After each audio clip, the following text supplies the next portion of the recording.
Bam. I mean, let's be honest. I mean, the temptation to pull that noise from Dumb and Dunner as the most annoying sound in the world. It's there. So, I shouldn't skip the ad. Well, that looks pretty good. So I've got the vertical going, and if you look at that, you can see your characters lighting up when you talk. Ooh. Although it's a little dark. I need to lighten that up.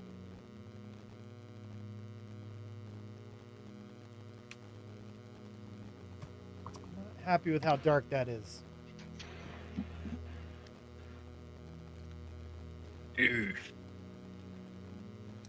But that's coming through. And that's coming through. I think I'm set. Now let's just pretend I'm prepared for the adventure. You can do it, Wes. Okay. Ready? Improv. Okay. There we go. Well, for anyone who is just tuning in, this is the second episode of my new campaign. We're calling it Behind the Curtain. It's based off of a Pathfinder adventure path called Curtain Call, and I am using a team that has just beaten the Abomination Vaults, and they are beginning on the adventure. So, I am recording. I appear to be coming through at a reasonable level. So, wait, that's too loud, actually. Down a little bit. Okay, there we go. Okay, great. When we last left our heroes, you guys were in the city of Absalom, and you had talked with the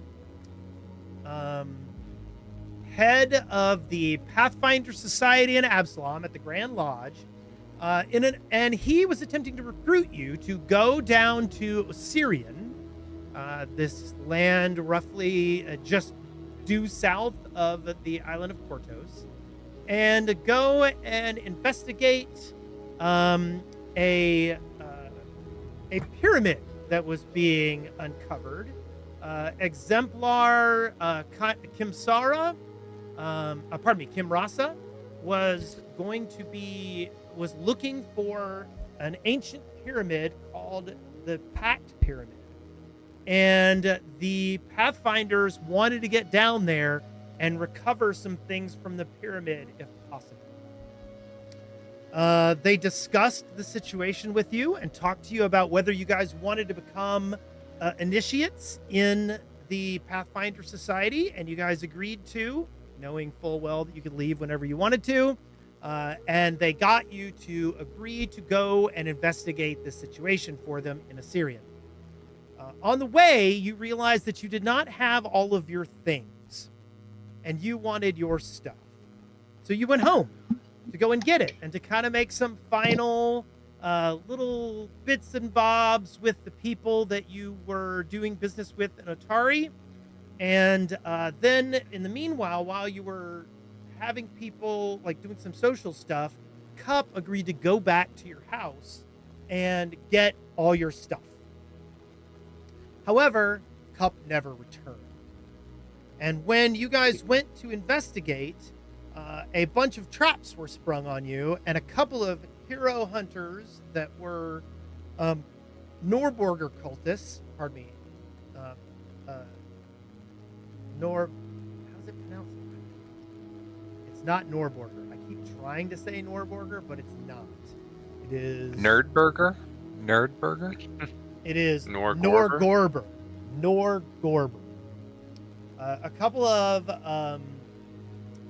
cultists of Norgorber, who were hero hunters, ambushed you in your home and attempted to kill you, and almost did it. But at the last minute, your friend Ali, your good buddy who you met in your house, came out, distracted one of the hero hunters long enough for you guys to get someone back up, and then you managed to defeat the hero hunters, return to Atari, and get on a ship and sail off into the night. Did I cover everything? Except for the part where Norberger is code for the Dread Lord Macaulay Culkin. That's true. That's true. They did basically. They made it so that in your house, you guys were doing a Home Alone with constant traps going off. So there, yes. But now you are on a ship. So let me activate the ship, which is sailing across the inner sea. And you are currently sailing across the inner sea and heading to the land of Assyria. I meant to get a better ship than this, and I wanted to have cool water going under the ship, but I ran out of time because I was making all your cool animated icons. Yay! I like the map. I think the map is good. Yeah, and I appreciate all the work you put in. Yeah. Same. It was I my want to get a pleasure. hero point. Oh yeah, everybody get a hero point. Yep. That's a good plan. Yay, let's get a hero point. Okay. Oh, guys, guess what? I'm full up. You're always full up, Zarum. Yeah. So, as you guys are traveling south, you are being accompanied by one of the people from Absalom. You are being accompanied by, and I got to remember his name. So I'm going to scroll up in my document here. I'm scrolling up a really long way.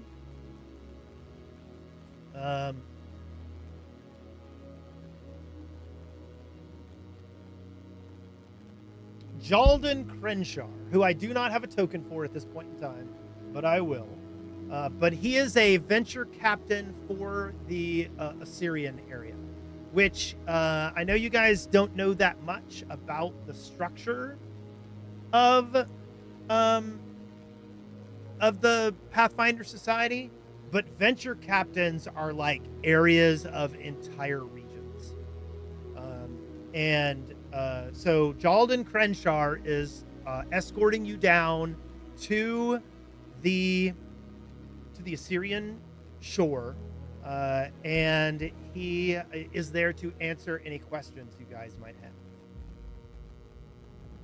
Wonderful. Very cool.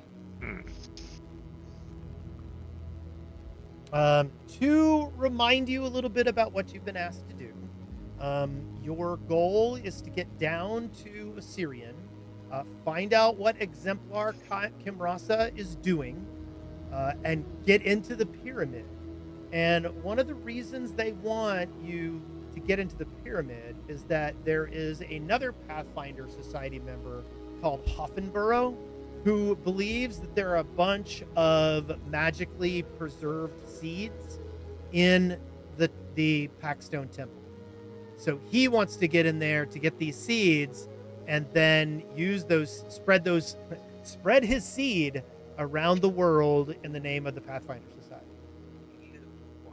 Oh my. And when you get down there, he also said once you get to the dig area, you're going to be approached. You need to get in touch with someone named the Mithril Scarab, who will help you understand what it is that what you'll need to do and help you understand what's going on down there. I'll go ahead and go over a couple of other things in case you've forgotten, because everybody's being really quiet tonight. You know that the Assyrian people had a very strong first age where they were very powerful, and there was a group of pharaohs who controlled the nation for thousands and thousands of years, and all kinds of amazing things happened in Assyria. Then, in what was their second age, they were taken over by the Kadiri to the east, and basically spent about 3,000 years as a vassal state to the this Padishah Empire to the east. But once Eridan passed away, once Eridan died, the god Eridan, you guys, the Assyrian ended up fighting for its independence, and basically got control over itself again. And the guy who led the effort to become independent became Pharaoh Kemet I. You are currently on Pharaoh Kemet III, and he is also known as the Ruby Prince, and he has opened up the ruins of Assyrian and has urged explorers from other countries to come down, and basically he's created ruin tourism. His goal is to get people to come down, spend money, recover these artifacts, sell the artifacts back to the people of Assyrian, and use the money generated from all of this to improve the standing of the nation.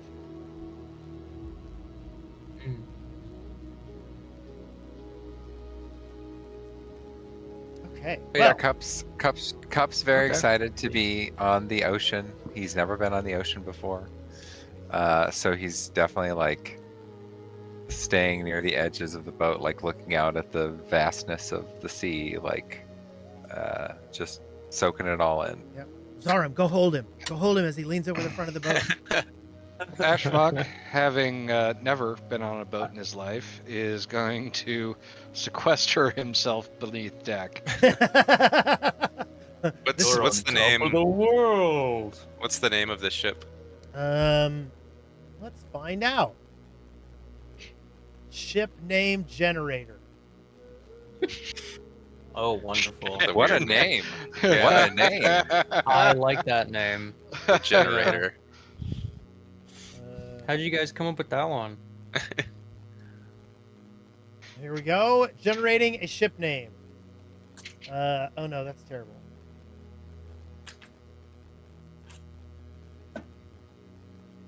I think you had it with generator. Yeah. I didn't realize this ship name generator kind of took two names and just sort of mashed them together. So, for instance, I put in Assyrian and flag, and these are the names it gave me: Ossiflag, Flagion, Ossiflaggy, Flagrion, Ossiflag, Flagos, Ossiflare. These are terrible names. Here, I'm gonna pick from the list. That's almost as bad as like the Flying Flogger. Okay, Flatulent. the ship's name is the Carriesfort. Carriesfort. Okay. All right. Black is probably doing that like annoying dad kind of thing. Yeah. Where he's like walking around and checking the rigging, like checking how secure these ballistae are to the deck. The mizzen masts. Yeah, like I wouldn't have done it that way, but I guess. If I had to, I'd do it that way. Yeah. All Okay, so for the most part, things go smoothly. Since you don't have any questions, I assume you just spend a few days on the boat as you travel across the inner sea. Maybe not a few days, probably 2 days with the travel. And as you guys pull up, hey, sweetheart. As you got, let me pull out a map of Assyria. Just one moment.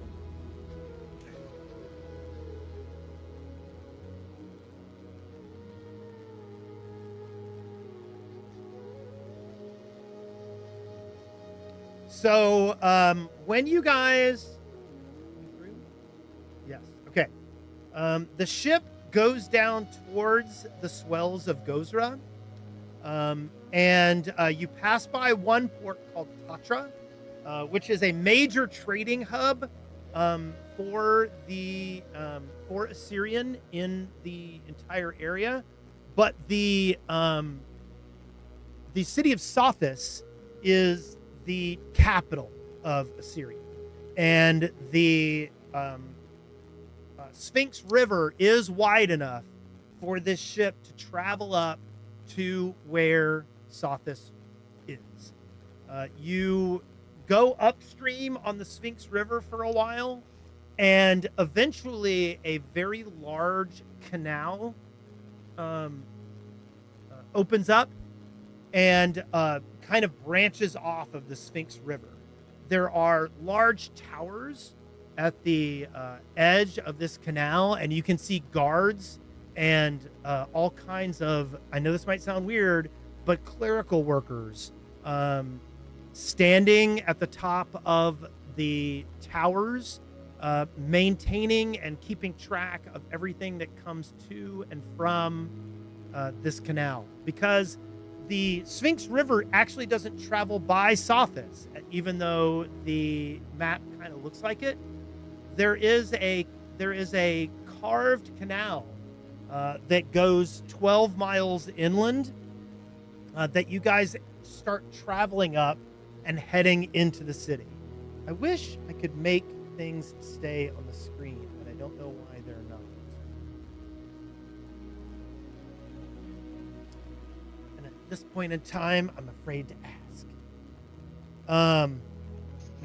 So you guys end up going upriver to the capital of Assyria, which is one of the largest cities in the world. It is, I mean, if you can imagine, oh God, like Memphis in ancient times or something like that. Sothis is an amazing place. Let me pull up the scene I made of it.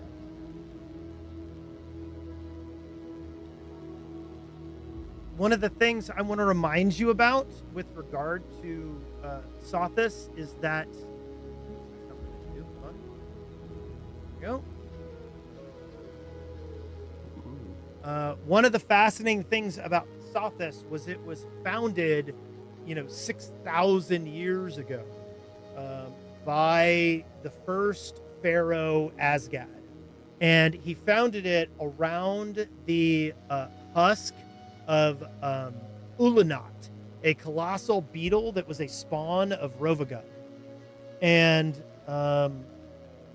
so the entire city is founded around this giant shell. And as a matter of fact, the royal palace and most of the official buildings of Sothis are housed within the shell of Ulanat. Let me show you the map of Sothis. There we go. So you guys are coming down this canal, and it's pretty amazing because you're sailing by some astounding architecture. One thing that Zarum, is that as you're coming south, you go by the High Temple of Pharasma in Sothis, one of the most extensive. Okay, I'm getting angry at this. I'm gonna do. How do I change that? It keeps falling off the screen.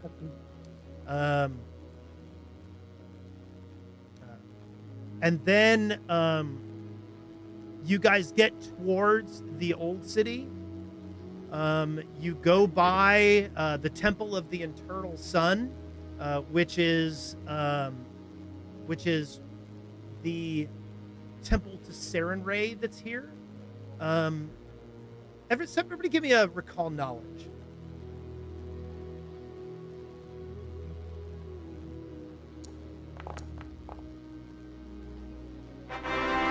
Oh, look at that! So laugh about me, not sure I like it. So,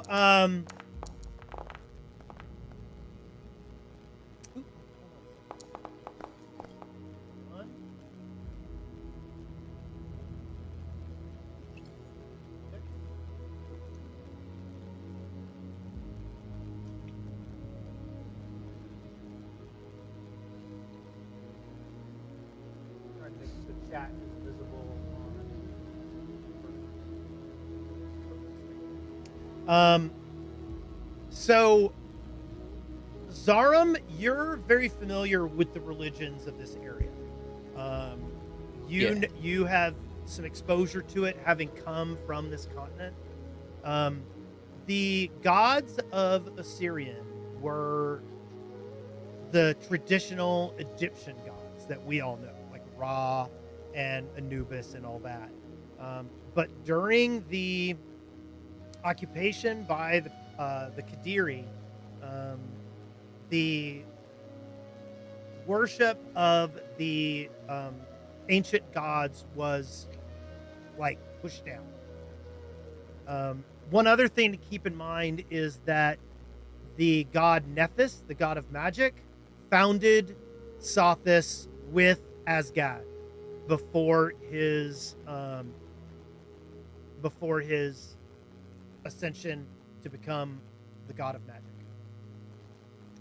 So Nephthys and the ancient Egyptian gods were primarily worshipped here. But when the Qadiri took over, Sarenrae was largely the deity that people were worshiping around here.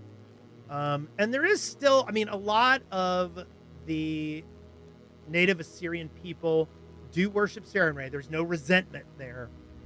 But like once Emperor Kemet took things over, he began to bring back worship of the old gods again. But there is one, so we've got Pharasma is heavily worshipped here. Sarenrae is heavily worshipped here. Nephthys is heavily worshipped here, and the ancient Egyptian gods. Interesting. But this is an astounding city. Huge, busy. Actually, hold on. I think I stopped using it.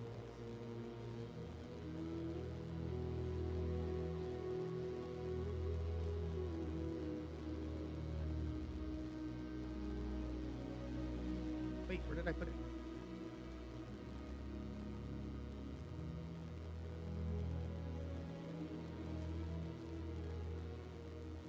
I know I loaded in this music. I know that I did.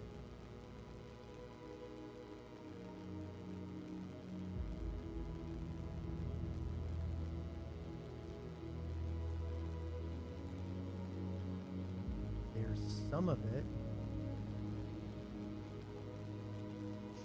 Am I crazy? Oh, here it is. Okay, I put it in another place. So let's do this.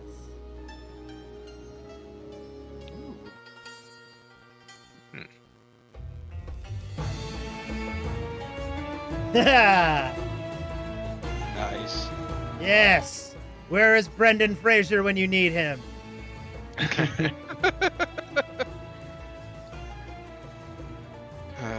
Imhotep. Let me see. So, okay, where did we end up? Like, I'm assuming we're coming down. Like, are we going past the Eye of Sothis here? Like, where are we? I think you're ashore? probably coming in around the old city, right there next to right there just north of the Temple of the Eternal Sun. Matter of fact, why don't we say where you're pulling in at the Temple of Ceremony? Okay. So yeah. And if you want Cool, to look I at finally- the map of Sothis, I do have it in the map stuff off of the loading page. So after 2 days of being seasick, I get off this accursed boat. As well you should. You are very happy to be on solid ground. However, it is dry as a bone here. The air is bitter, even though, like, it's not that there's not moisture around. It's just that it's very focused in particular areas. And right now, the wind is coming from the east, and that it is a dry, dry wind. So is there somebody we got to meet up with here, or what? Do we You- just walk towards the pyramid and just go inside?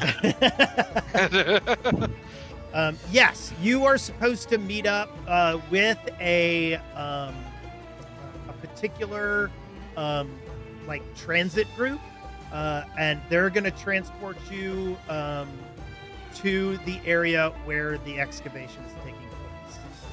If anybody has any role playing they'd like to do here, let me know. Otherwise, we'll just go ahead and move into it. I think the only thing Cup would do is just casually mention, like, yeah, I mean, I'd heard from somebody when I was young that I might have been from this area, but I didn't think too much of it. But now that I'm here, I kind of feel it feels weird. You are dark skinned like a lot of Garundi. We'll keep an eye out for people who look like an older Cup. Yeah, Yeah. Glass, I guess. yeah, yeah. A full-fledged mug. Yes. You just see a Perhaps a glass and a mug flagon. walking hand in hand. Oh, look at the little tiny shot glass. It's adorable. Oh, it must be a cousin or something. Yeah. That's funny. You're a funny guy, Fleck. I like the cut of your jib. Thanks. I'm proud of you for not throwing up on the boat. Unlike Yeah. Ashlon. Listen, some of us just have stronger constitutions. Big and strong on the outside and soft on the inside. That's Ashmore. He's a big softy. I went from way too much water to having no water anywhere. This trip is already hell. Oh, calm down. It's fine. Could we have tried to identify these things on the boat? Which thing? I put them in the chat and I'm sending them through to you now. Err. We got these from the Hero Hunters. Yep. I will put the rolls in chat. Oh, those aren't working. Oh no, they're all messed up. Oh, they still work though. Yeah, Weird. and I'm gonna fail at them. That's for sure because I have a +0. Yeah. 0, 0, 0. Okay. I'm not good at magic. Oh, I have a +1. That'll work.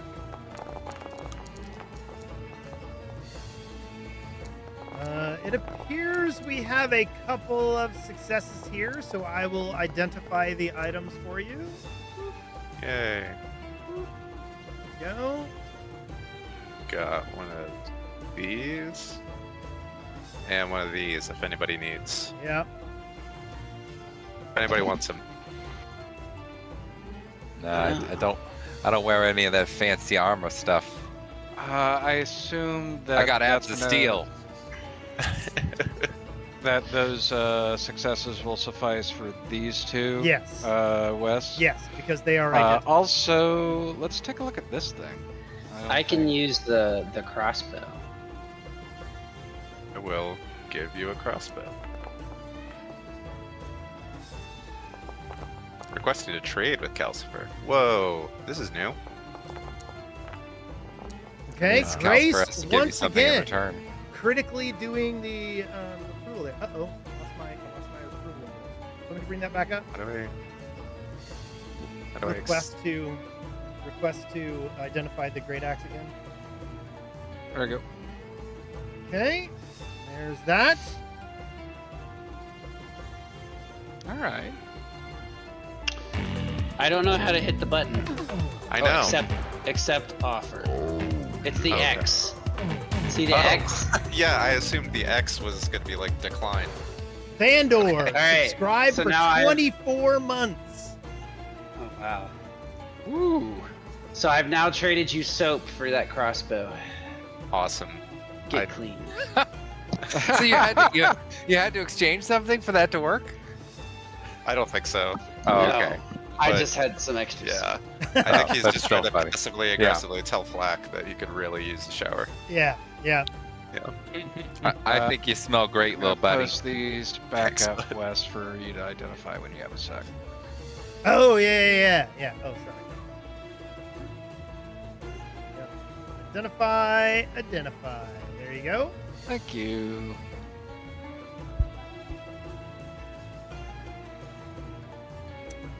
So as you guys are walking through the city, you do end up walking by the Monhitu Bazaar.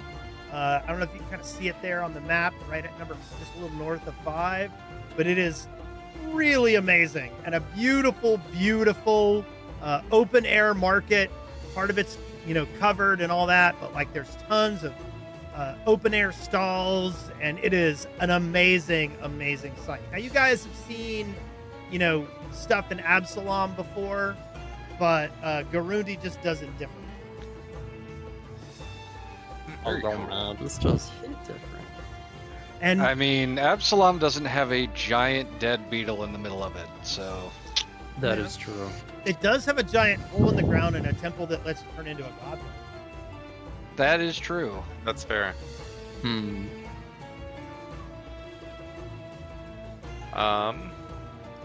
But are we due at any time to meet up with the Yeah. group? No. You do not have Okay. a specific thing. Would is there like an armor trader? I mean, At the sure, market. yeah, you can definitely find somebody willing to do business with you.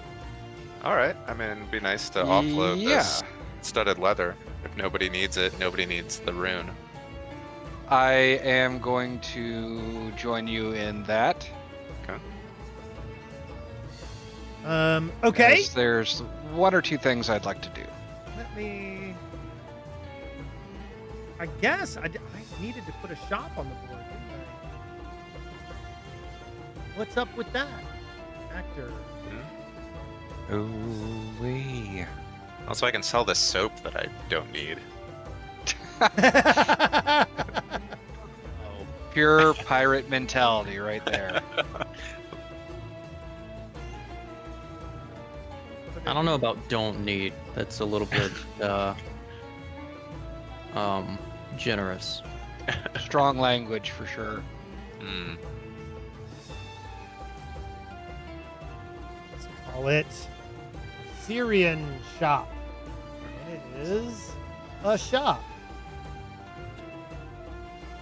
Where's the best?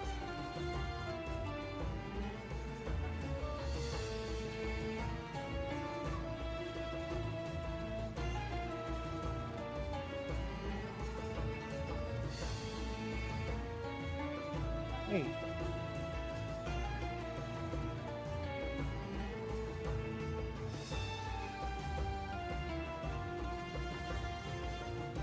That did not work out. Okay, so because I don't want to waste time, I'm just going to throw the Atari Market here on the board. Okay. Okay. Oh my god, this is godlike behavior. I know. And what's our And that's sell freaky. rate? Probably not great here. Correct. You are not going. It is not going to be a good deal. That's okay. Oh, there it is.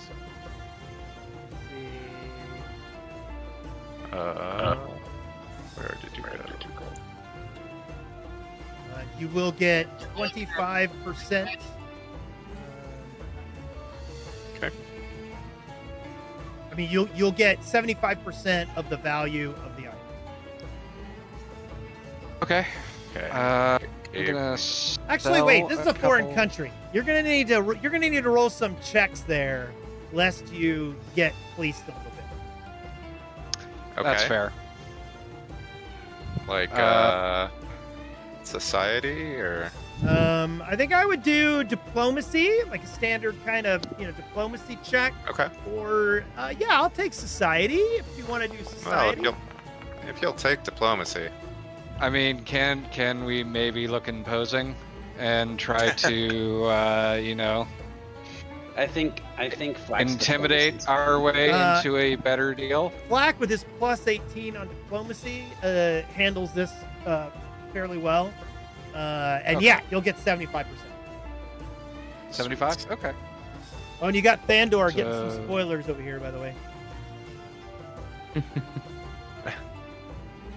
He's Well, very the only excited. spoiler he's getting for his campaign is that there's a way to survive it. Yeah. That's true. Yeah, it doesn't mean you will. It's just, you know. I mean, let's face Oh, yeah, it. not The everybody huge survives. reveal that really needed to be hidden from the other party may have already happened. Yeah. There is no. I don't think there's anything in particular that you guys are going to be giving away, other than you're going to the Egyptian place.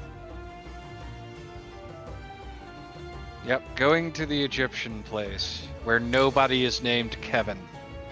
Indeed. So I feel like I'm in a strange place.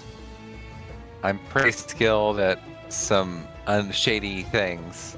I feel like I'd want to practice something while I'm here. Like maybe stealing from someone or palming an object. But I think Cup's idea for that would be to try and steal some like nice water skins for everybody. Mm-hmm. Because again, he's not going to use. Well, he has no money, but so yeah, we'll see how that goes. So yeah, he'll look around some stalls and stuff and see anybody who's. Well, I think he'd probably ask around too about like how people, what supplies are best needed for traveling in the desert and everything. Okay. Hey, I would hey, think water skins. I'm gonna roll a perception check. Do Yeah. I notice what Cup is doing? Okay. Perception check.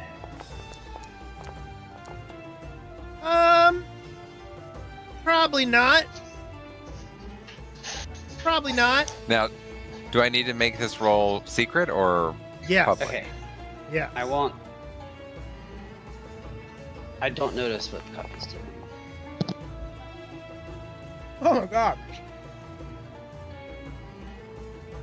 You managed to catch an entire like box of water skins while nobody is looking, and you just pick it up and walk away with it like you're delivering it to another stall. Yeah, that's what I'm doing. And you have a box of 10 water skins. Great. Nice. Jesus. I come back to the group and just start handing them out. Like, here you go, my new friends. I figure we're gonna need these for this desert environment here. It's pretty dry. Dude, this must have cost you a immediately. fortune. Oh, don't worry about it. What's money between friends? Oh God. Yeah, thanks, Cup. I really appreciate you buying this for us. My cup runneth Wink, over wink. with love for you all. Nudge, nudge. See what you Say did no there. more. Wes, I'm gonna inquire at the guy, the armorsman running the market shop, Okay. whether or not he knows somebody that can take the runes attached to this and put them on this. Now keep in mind that'll take a day. Are we leaving today? I don't know. Are you? That's a good question. I don't know. There is no, like, when, like, if we're meeting up with a group, there has to be like a time and place to do it. No. No? Okay. But- We're just supposed to find them. Mhm. Okay. But Okay. keep in mind, do recall that he told you were the only ones in range that could get there in time. Yeah. If it helps. Okay, so we're in a hurry. All right. Yeah, and if it makes it easier, Ashmog, I don't think shields can take armor runes. I think they have their own runes. Oh, okay. Never mind then.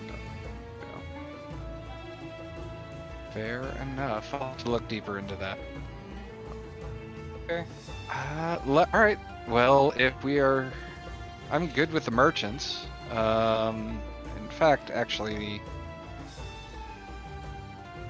hold on. I'm gonna check one last thing.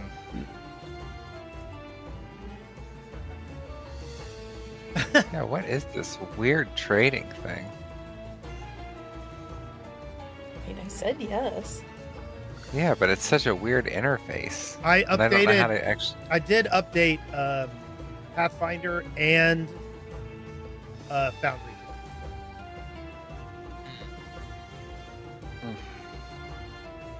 I'm trying to give you a water skin, but I don't know if it's actually working. I said Or you yes to the trade, and I just see a picture of me. You have to click the X. For X. No Okay. items to exchange. Great, When I clicked exit, close the window. great. Ah, yes. X for confirm. Yeah. Let me see how I The do X it. in the middle. The X in the middle. I don't see an X in the middle. To the left of your name. No. Hmm. I see trading with cup. Okay, hold on. I'm gonna try to do one to. Out. I tried to do one to black. Did it go too black? No, I didn't see anything pop up. I do have a water skin though. So yeah, Did you have that beforehand? I don't think so. Okay. Are you putting them on people then? Well, no. I just traded. I just dragged the water skin onto somebody else, and there was a little trade box, and I said, "Give him one." I do have a water skin, but I don't. No, if I already have it. I have a water skin, so I think we're all right there. Yeah. Well, everybody should have a water skin. Add one manually. I can't give it to you. Yeah, even X then. Hell yeah. So that's 7. So I should have 3 left on me, I think. Mhm. Yeah. All It right. says you ended the trade. Yeah. Just add one manually. These This trade water thing. skins So- empty, or are they like full of water? They're No, I empty. think I would have gone and filled them up. I would have filled them up somewhere. I'm sure there's a place. Like a fountain, a public Yeah. fountain. So Water's we're- free here, right? Yeah. Where was the trader that we were dealing with in terms of the city? Like in the old city, inside the Black Dome, in the Canal District? in where the are we market. at? In the hold on a second. The bazaar? Yes. Okay. Hope it's on. Hope it's on. In the Malkitu Bazaar. Doot, doot, doot, doot, doot, doot. Okay. So you guys are heading So- to the east. So you're going to be heading to the road out of town to the east. So you're right there on that road, and you're supposed to meet up with with a travel group over there near Peacock Square. I mean, unless anybody has any objections, let's make it over to the square.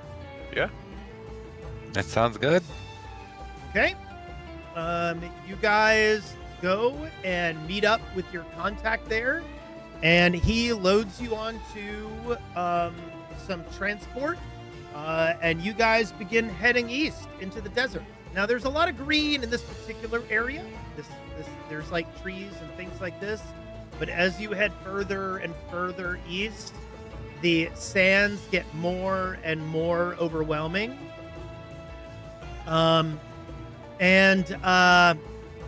Second map here. And you guys are heading to like kind of southeast from Sothis towards an area called the Scorpion Coast. The Scorpion Coast is largely known for a bunch of like, there's some really brutal mountains in there. There's also a well-known temple of Irori out here. But you guys are heading into the desert, like some rough parts. As you're doing this, you end up talking with the guy who's driving you. And part of the discussion ends up that, so if you remember, the 4 pharaohs who formed the pact back in the day, they created a new capital city named Tumen, which is due east of Sothis. This is a well-known lost site. Oh, well, this is a well-known lost site, but you guys are heading kind of southwest of Tumen, southeast of Sothis, and the driver tells you in no uncertain terms, he's like, look, you're going to the middle of nowhere. They are digging in the sand for a long buried temple. Neat. I wonder if they're digging in the wrong place.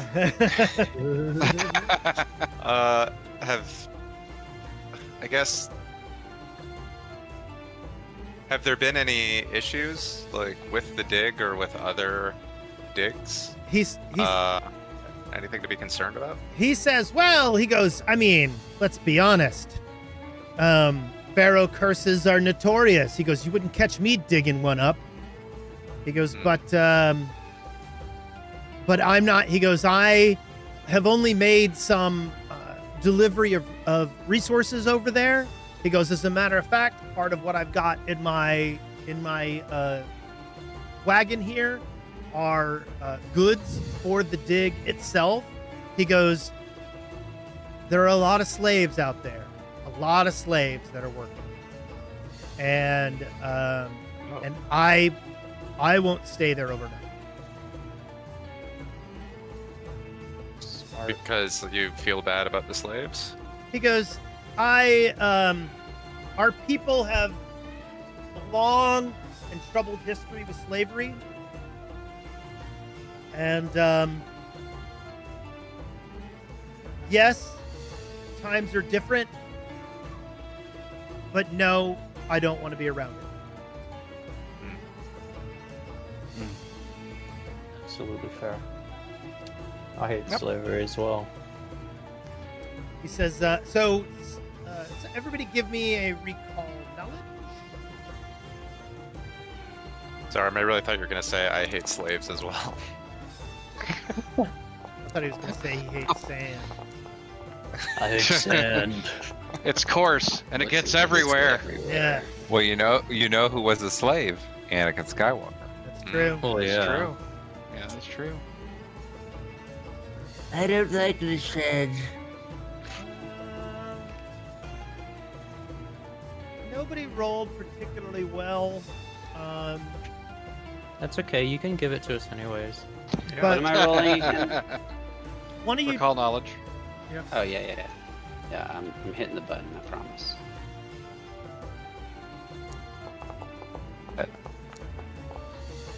Oh, nat 20.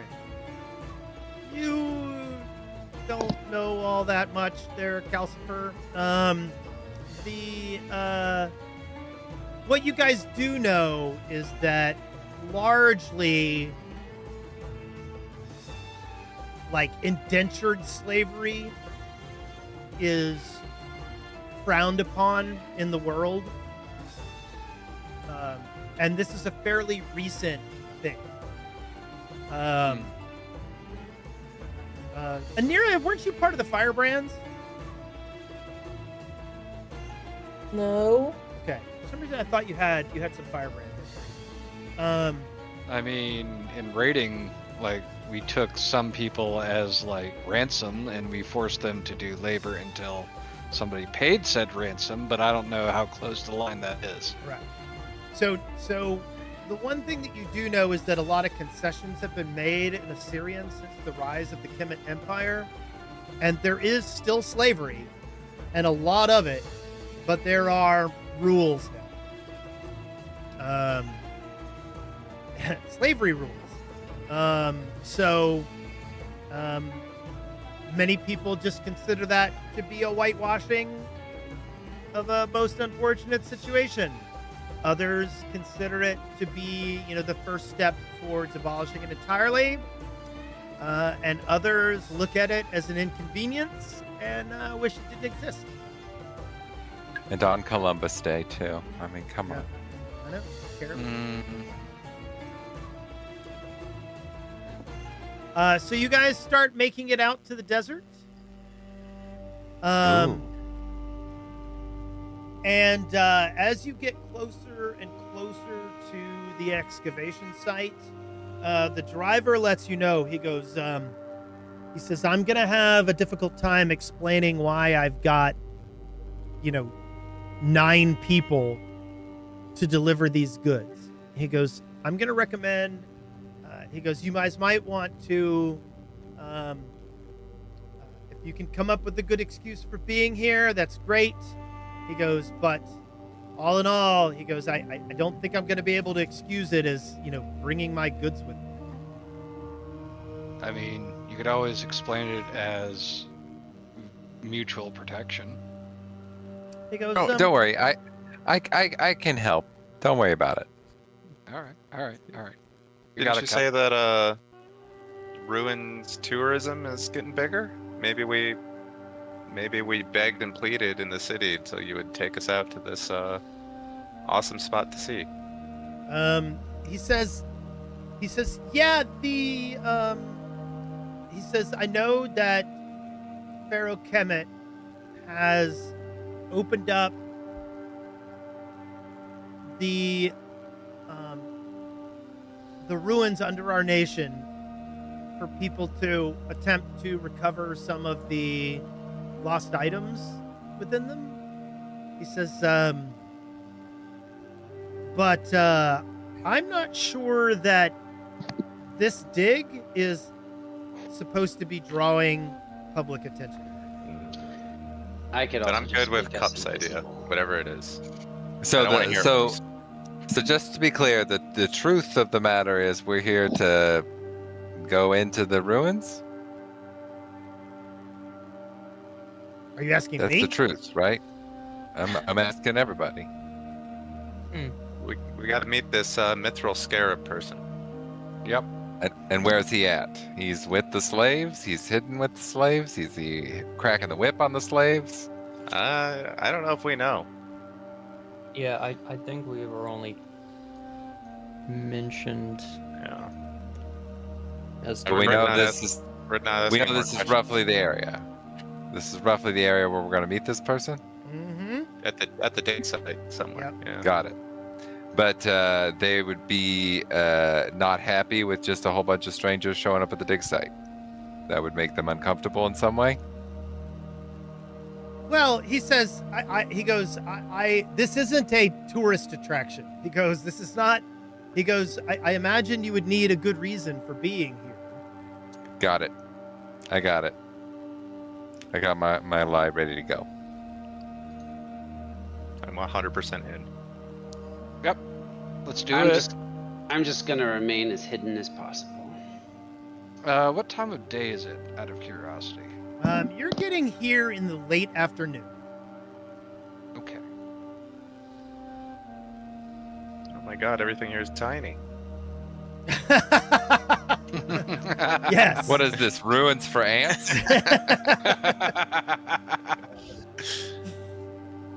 So you guys are coming in from the northeast here, towards the excavation.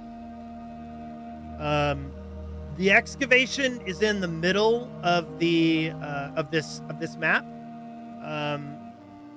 So what are you guys gonna do as you start getting closer and closer to the site?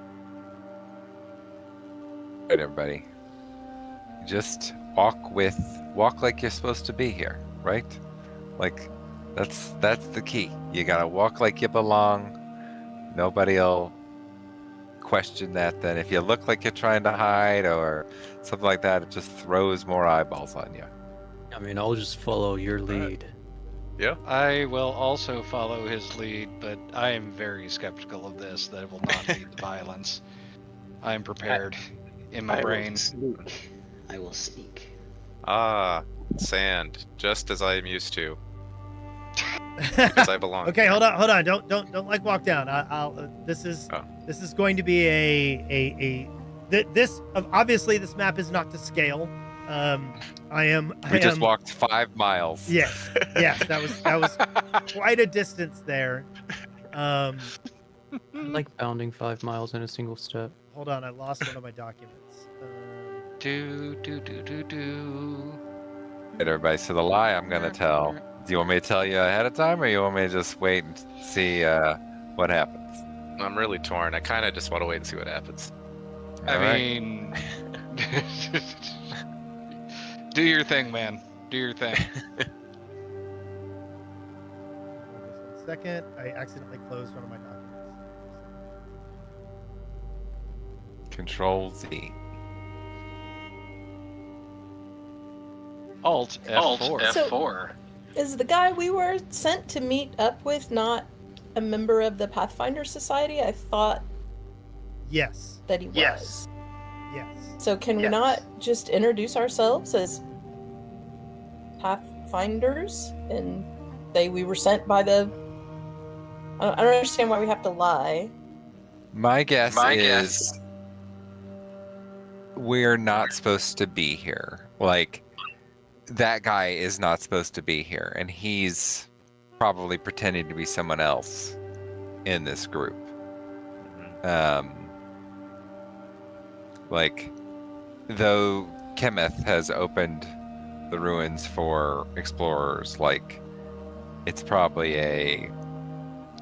not this area is ready for explorers, maybe, or something like that. Like, I see it as the Pathfinder Society is an international group of, basically an international social club of people that like to go around and solve issues and delve dungeons and, adventure.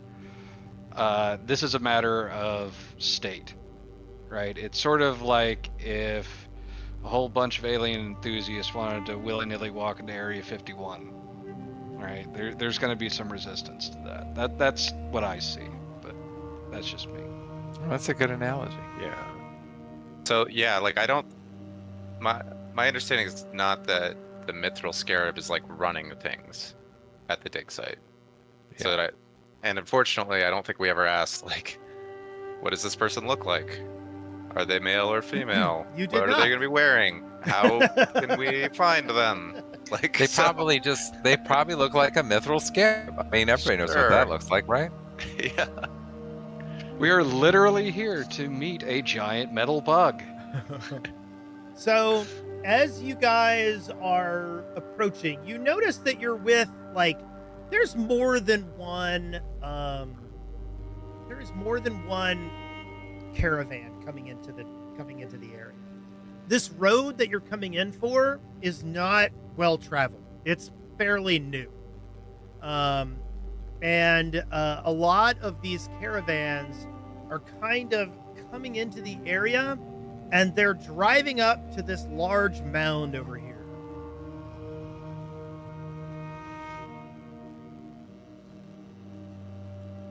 Is that where our guy is taking us? Yes, he goes, oh, yes, they've got some depots built into the dune, and to, keep the goods protected. He goes, and yeah, they've got guards there, and that's where we'll be dropping off all our stuff. I see. Okay. All right. Okay, so you guys get closer and closer, and like I said, this dune, and you notice that there is like 2 other large dunes that have been set up, and you notice that like holes have been dug into them from the side and shored up with wood, and basically people are making large like refrigerators and like ways to protect the goods from the heat. There's two teachers. But Yeah. right now all the caravans are driving towards this this dune, and they're being like, there's about 5 caravans in a row that you're a part of that are being directed towards them. So we have an opportunity to blend in. Yeah. Are we going to be inspected? You're not. He looks at you. He goes. They don't usually inspect things. I mean, yeah, I'm gonna go up there and I'm gonna drop off my goods. He goes, and they're gonna ask what I've got. I'm gonna give them some paperwork. They're gonna load it up. He goes, but like I said, I just you're a big group to be just kind of hanging out with a caravan of me size. Okay.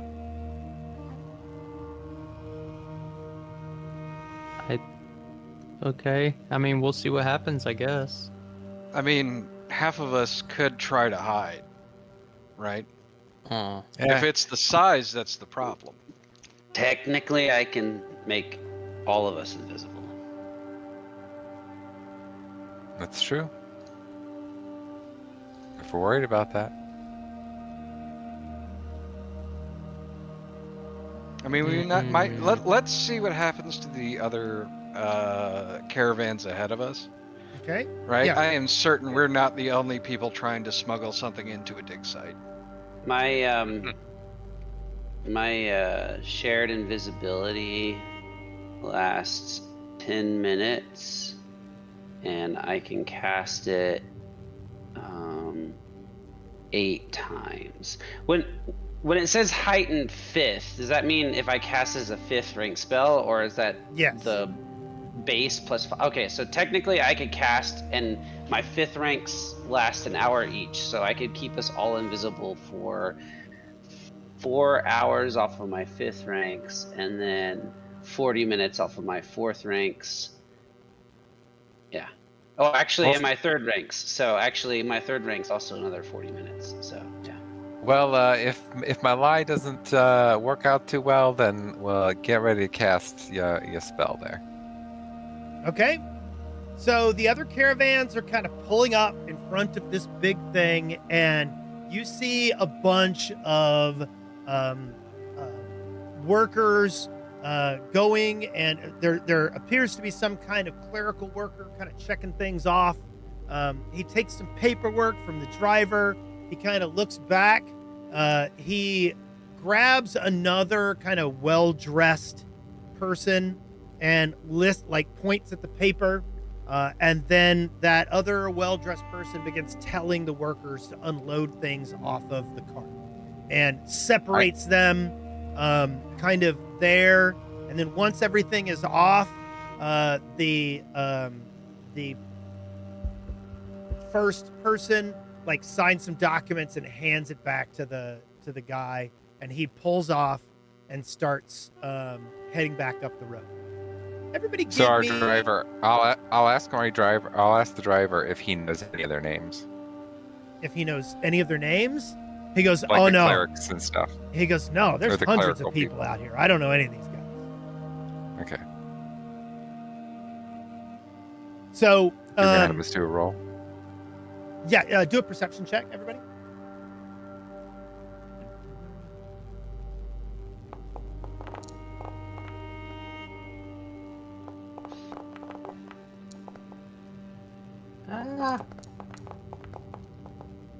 My computer is freaking out for some reason. Not sure why. There's nothing going on. You do notice that one of the guys from that first caravan kind of takes a knapsack of sorts, and as they're pulling away, he kind of jumps off the cart and starts heading down the road towards the dig site.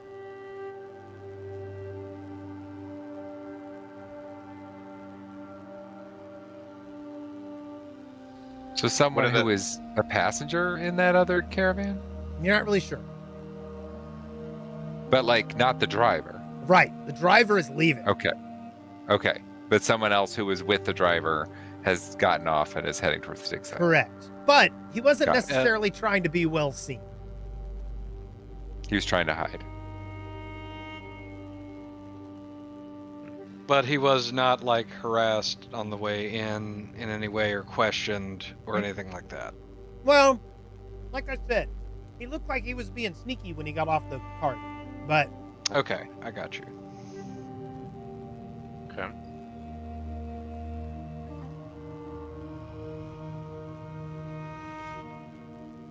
okay, next cart pulls up, starts doing some stuff. Things I believe continue. This is fine. Next cart comes up. Now it's your turn. You guys If we can, Oh, go ahead. I was gonna say, if we can just go invisible and sneak in like that, dude, why don't we? I mean, he said it's a long walk. Yeah. Well, I mean, we're not talking miles. We're talking Okay. hundred, like one of these squares on this folded map is probably, a half a mile. Across. Okay. Okay. How many minutes will it take us to walk half a mile? Usually about 10 minutes. 10 minutes. 10 minutes. Okay. So So like the I could issue just would cast be- a third rank spell.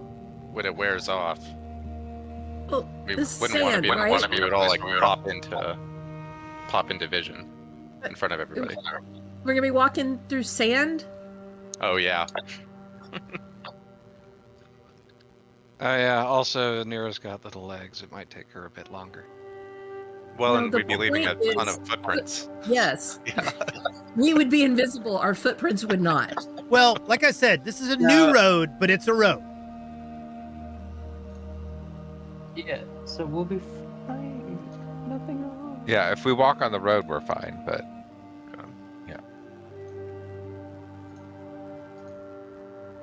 I don't know.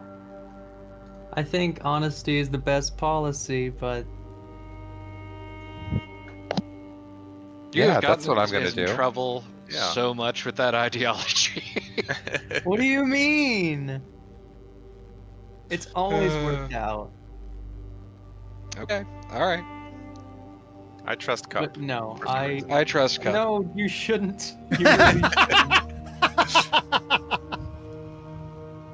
hey, I've never lied to y'all. I have a 0 in diplomacy, guys. That's Not sure you should take my word. You lied to us this morning. We don't know that, but you lied to us this morning about the water skids. Yeah, so you don't know that. Huh? I'm lying to you right now when I say I've never lied to you. Yeah, but I don't know that. Yeah, so as far as you know, I've never lied to you. Okay. What's the Ashmog problem believes there? you to be 100% trustworthy. Yeah, where's I know where's the better. flaw in that logic? I don't see it. I think my God. we do it, Cups. Yeah. I whisper behind to everybody like, remember confidence. Yeah. Cup gets off the wagon and makes no moves to help with unloading any of the supplies, Okay. and goes to like the clerical guy, one of the clerical guys, and says, "Yeah, so we're reporting in for the extra security you guys asked for." He kind of looks at you. He goes, extra, and he starts flicking some page. He goes, we don't, we've got security. And he points over to some guards that are kind of nearby. He goes, I don't think, we're not expecting anyone. Are you sure about that? Because I got word that you had some problems with some your workers going missing. He kind of opens his eyes. He goes, "What?" He goes, "I have not heard anything about that." He goes, "Maybe go talk to the guards over there. They can help you." All right. Okay. Yep. What a weird, confusing situation. We'll figure it out, and then we'll figure it out. We'll have figured it out. Okay. Yeah. Hey there. Maybe you know what's going on, since your pencil pusher over here doesn't know what's going on. So one of your bosses, I can't remember his name, Stu, Tony, Roger, I don't know. He said you guys were having problems with some of your workers going missing or disappearing. They look a little surprised by that. He goes, I haven't heard anything about that. He goes, "Have you?" "No. I mean, other than the ones So then that..." things are pretty bad then, if none of you know what's going on here, but they know what's going on back in town. So that's Yeah. So let's try to do a deception. Let's do I got a deception. lie here. I Yeah. got lie. Yeah. Do a lie. You let me know if I need to hero point. No, you do not need to hero point it. The target believes your lie. They're like, "Oh, we don't know anything about that." He goes, I don't know nothing over here." He goes, "Maybe you need to go and talk with go talk with the head of the guard." At the dig site? He goes, "Yeah, over at the hold on, I forget what it's called. I gotta look up a word. No, it's not that window, Wes.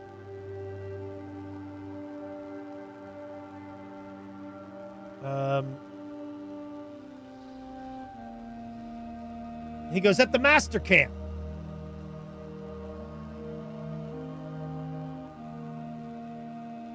Master camp. Cool. Let's go, guys. And we gotta walk there? That's what you're saying?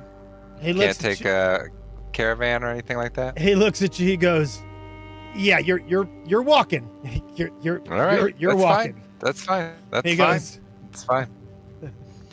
he kind of looks at you and he chuckles, and he says, he goes, "Unless you got a palanquin on you." No. But you see this body. I'm fine walking. Okay. I keep it tight. The other one goes, "Toit." I think it's toit. Toit like a tiger, yes. Yes, toit. Yes. Yes.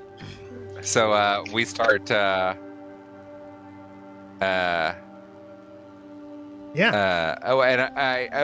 and then back to one of the cleric guys. I go back over. I hop back over to one of the cleric guys and like, "All right, we're going over to the main camp. Sorry they didn't let you in on anything. But you haven't happened to see any like scarabs around or anything, have you?" He looks at you, goes, "Scarabs? No, not really. No." All right. Just want to make sure. They freak me out. So, Okay. all right. So we start walking towards the other place, and Yeah. I turn to everybody. I'm like, see, you just gotta lie. It's fine. Did you so say you You that? seem really good at this lying stuff for someone who's so honest. Yeah. Listen, that's how you live on the streets. You gotta lie. Ah, right. I sniff the water skin just to make sure there's like nothing in the water skin that it gave me. Smells clear, right? Yeah, I mean it's just from a public fountain. Okay. So as you guys walk Delicious. forward, you notice that this is the actual excavation pit in front of you, and there are hundreds of slaves in there running large pulley systems that are digging the sand. They're loading sand onto these pulley systems, and large mechanisms are carrying the sand out and dumping it up at the top, and then the sand is being moved away from the edge of the pit. It's probably 150 or so feet deep, with large compacted sand ramps going down into it.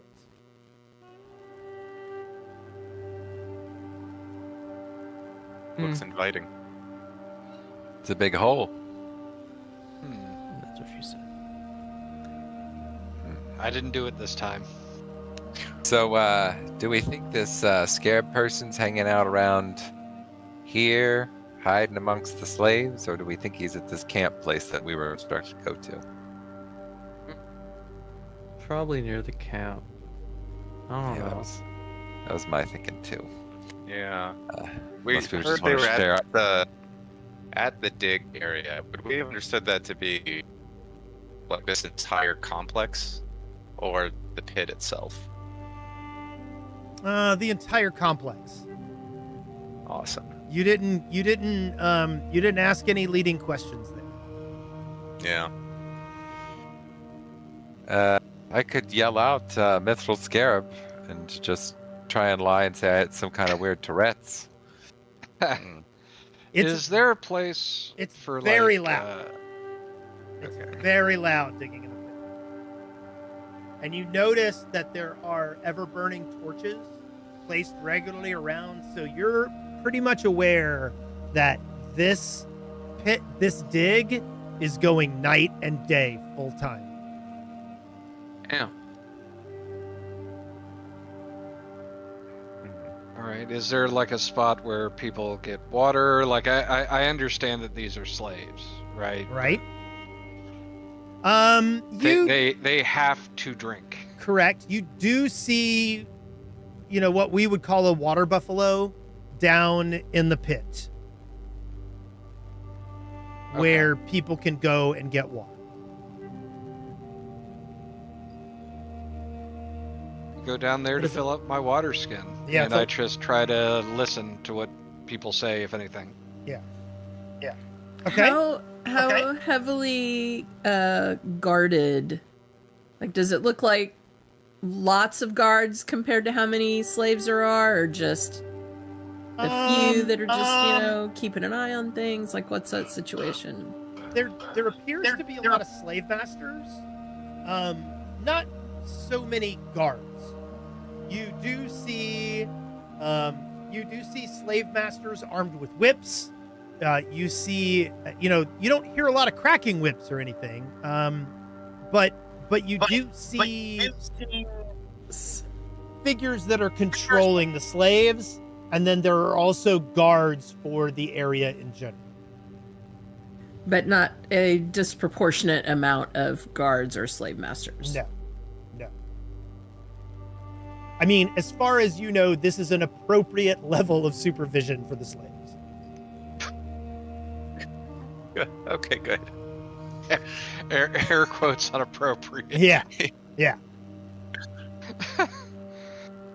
Well, if it was like overly guarded, that says something. So, did that guard direct me to this area or this area? I don't know. Give me a perception check.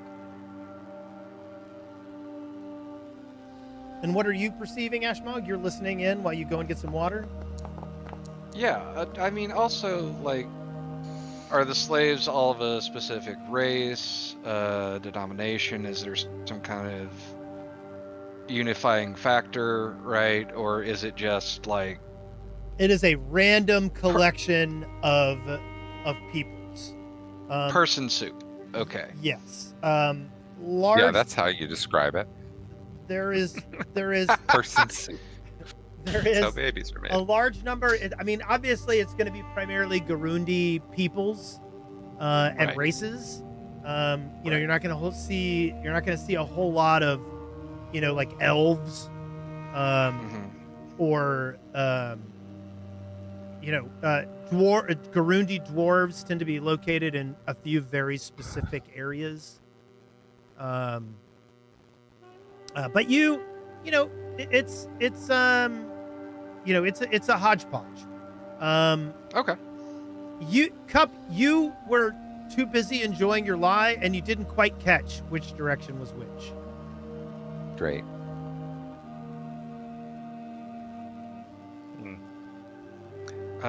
So Ashmog has walked down into the pit.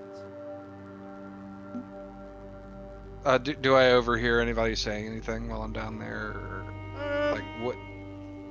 Mostly you just hear discussion about the progress of the dig. You hear some discussion about how it's been lucky there hasn't been very many sandstorms. Like most of the people are moderately optimistic, like something good is happening, but you don't really understand that. Like, okay. Do you think we should ask them?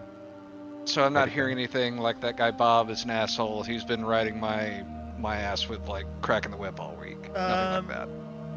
No, not particularly. Okay.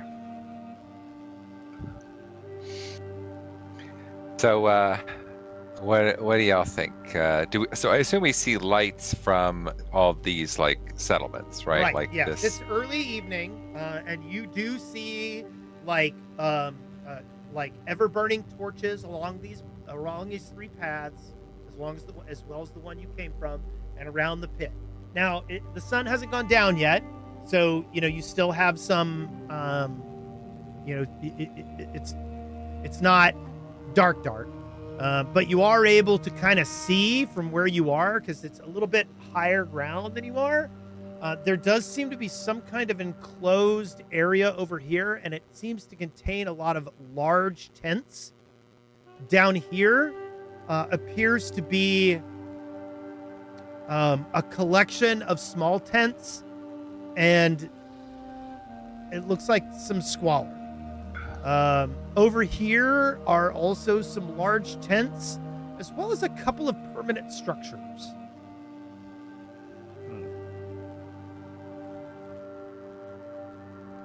Which area I think we should check out first, guys? Well, this one's closer. We could kind of keep our ears open. The one to the south here? Yeah, I mean the southwest is probably not where the guards are. Not where the head guard is. Well, I mean, I don't necessarily care where the guard is. We gotta find this Scarab guy. Well, yeah. Scarab could be a guard. Probably not. True. Could be a guard. Yeah. Just since we don't know what this Scarab looks like. Maybe they're wearing a Scarab necklace or something, or... I think it's gonna be weird if we just start asking about them, because they're probably not going by that as their name. Hey guys, Are there a lot of people around us right now? I mean, yeah, there's a lot of traffic around you. There's not a lot coming down into the pit, but there is a lot of traffic. I kind of yell like, "Oh, Cup! Did I tell you about that Scarab that almost bit me this morning? I had to step on him like 4 times. It's like he was made out of mithril." That's good. I like that. That's clever. Suddenly, you guys notice a really monstrous creature kind of coming down the hill over here by Ashmog from the road up there. It's basically a large insect being led by some kind of a handler, and being brought down into the pit. Is that a Scarab? Do we think that's a Scarab? Yes. Everybody can give me a recall knowledge if you would like.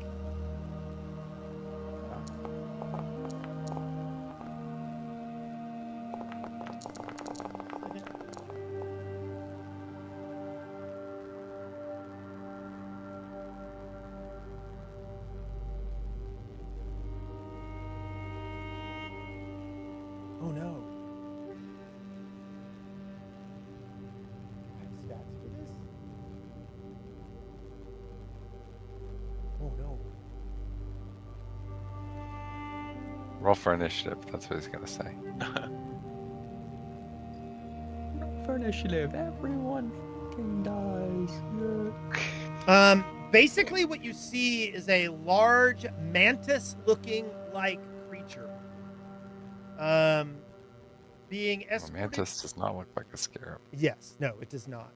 And Anira, you recognize this as an Ankeg. I know what that is from Baldur's Gate 1. Yeah. Mm-hmm. Weighing down my fucking inventory. Yeah. Their stupid heads. Just 1 second. Might have. You can make sweet armor out of them. Yeah. You realize we're talking about And a living being in he's- front of us currently, right? We're talking out of game about a video game. But a different game. Ah. I wouldn't be saying to Cup and Ashmark, hey, Baldur's Gate, we love that game, right? I play, Oh, look at that play thing! It, I get I weighed play it down on by my its stupid computer. fucking head. It's weird how their world is similar, but legally distinct from ours. yeah.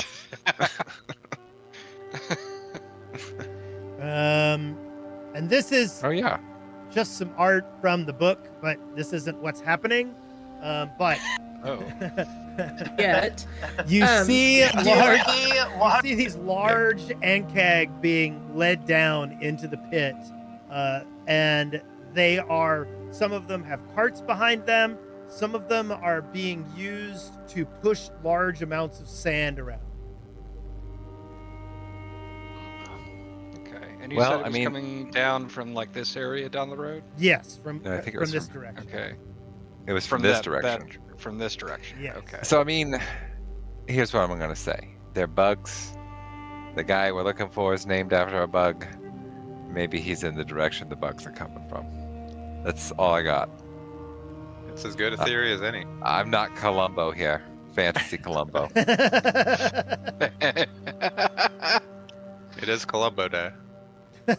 Yeah. Yeah. Mm. Yep. Give me a big cigar. So you guys are gonna head this direction? Sure. Yeah. Sure, yeah. Okay, you guys start heading down the road, and you notice as you get closer, the smell of stables begins kind of overwhelming you. This is obviously where horses, the Ankeg, and other such, beasts are being kept.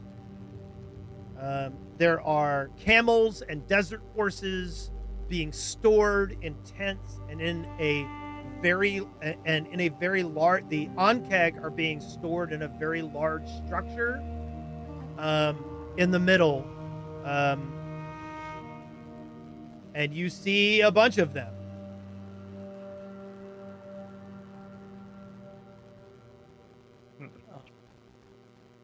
There seems to be somebody who's in charge.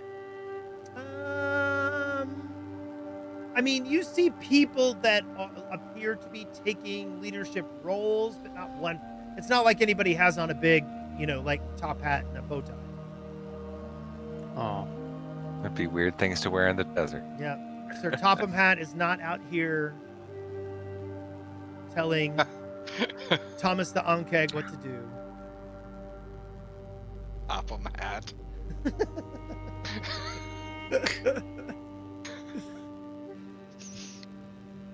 Yeah, I think we would just approach the nearest person who doesn't seem too distracted with coordinating, like, Ankegs.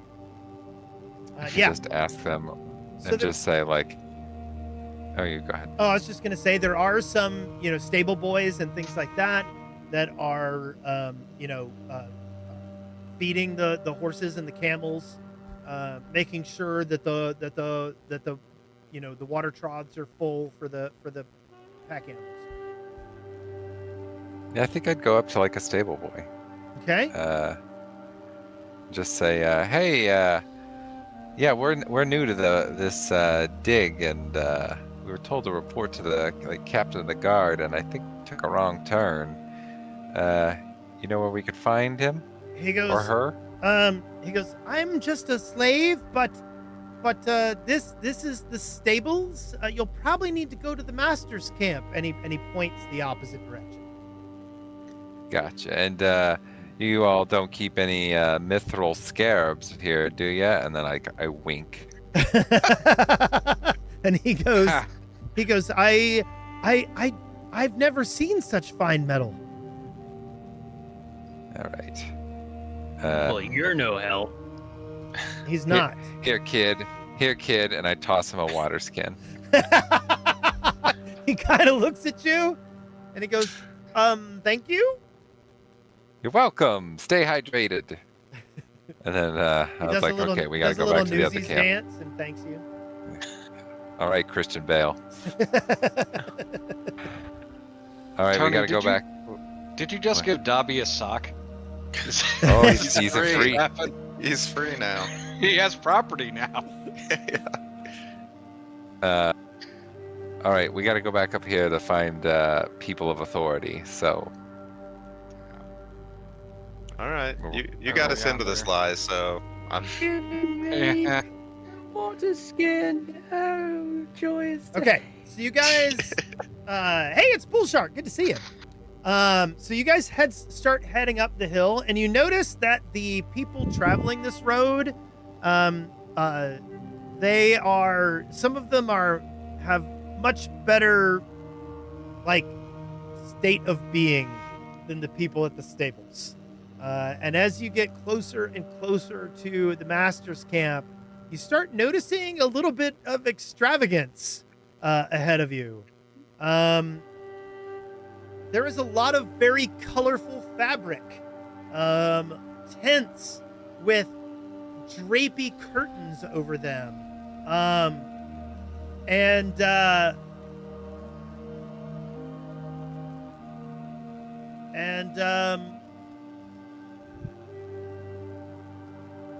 give me, are you guys just strolling right into the place? Yeah. Okay. Yeah, like we belong. Okay. Absolutely. Confidence. So yeah, you guys kind of walk in, and one of the strange things is as you're walking in, you see what can only be you see a clay golem, basically, who's got a large slab of stone with a seat on it, and he has it lifted up above his head, and there's someone sitting in that seat, and they're walking out the gate towards the pit, and the person that's on this thing looks like absolutely bored out of their mind. Is this Master Blaster? I mean, it could be.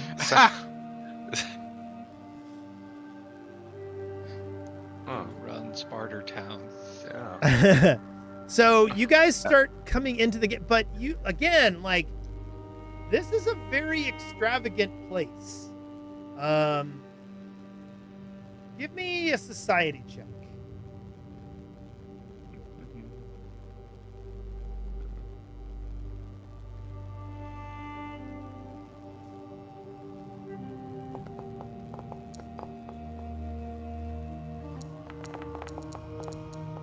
Oops, I didn't do it blind. Whoops. Ooh, good Well, job. yeah, but that'll do good. Cup, you've been in places like this before, and you are feeling like you don't fit in here. All about confidence. Okay.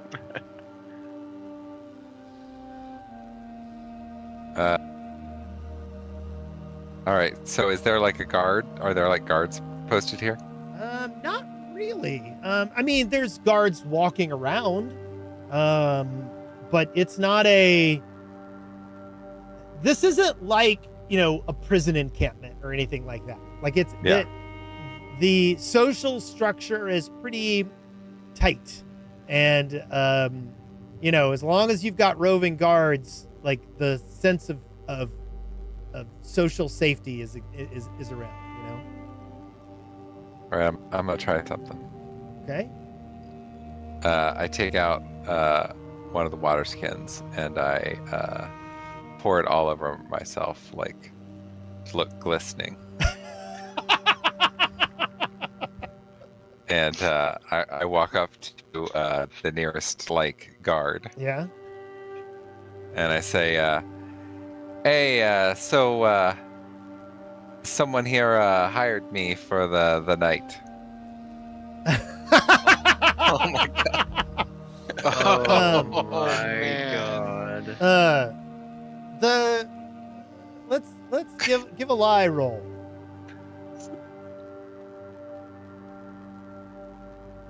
Sweet, sweet deception. And I have a hero point if needed. Yeah, your lie's not coming out real good. All right, I'll re-roll with a hero point.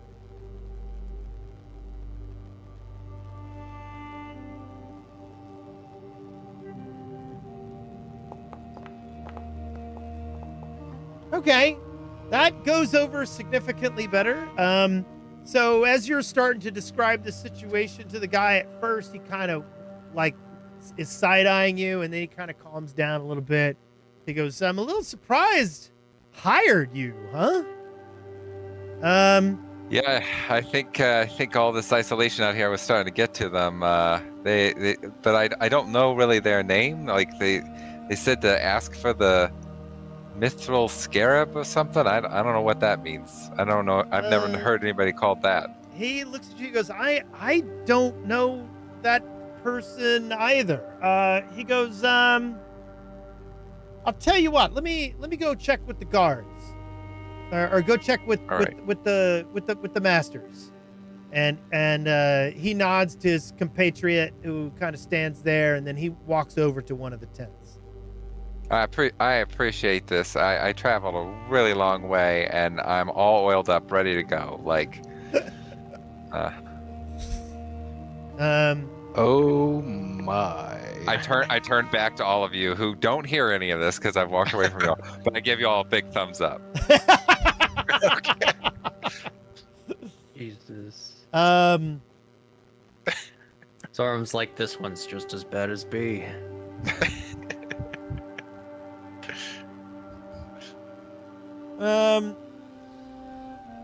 Everyone give me a perception check.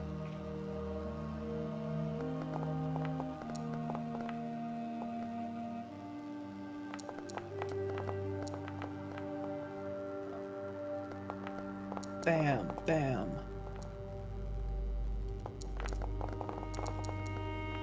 Anira, you see a very small object flying through the air near you guys.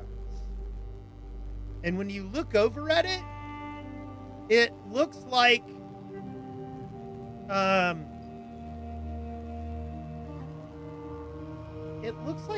flying eyeball. It's a scrying eye.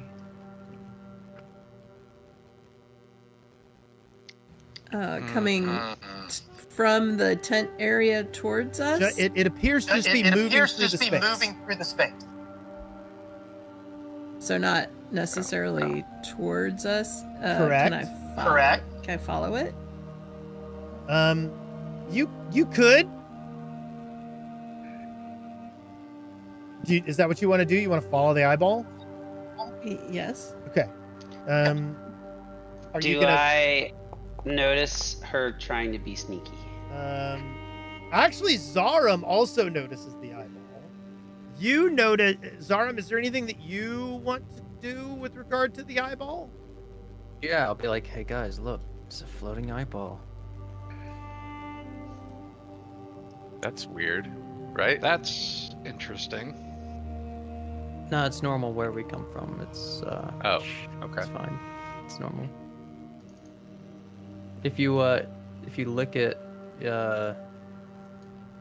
it'll it'll grant a wish. Oh, throw me. Throw me at the eyeball. I pick up flak. Toss me. Toss him. So Anira kind of dodges over and starts following the eyeball. I'm gonna cast invisibility on Anira if I notice that. Okay. Okay, you do that.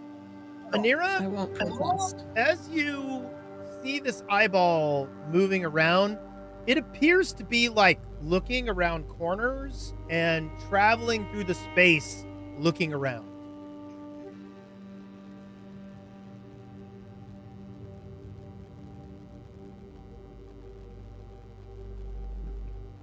Like it looks like it's going through the camp, looking at things. Looking at things or looking for something? I don't think you can sense a motive on an eyeball. Well, does it look like it's moving in a what's the word I'm looking for? Like a set pattern, or is it just randomly darting around, looking under stuff and around stuff, or is it? Yeah, does it look like it's trolling? It appears to follow people that like it. Like if it sees somebody walking near it, it'll turn towards it. And it is looking around corners and kind of just going around, looking at everything.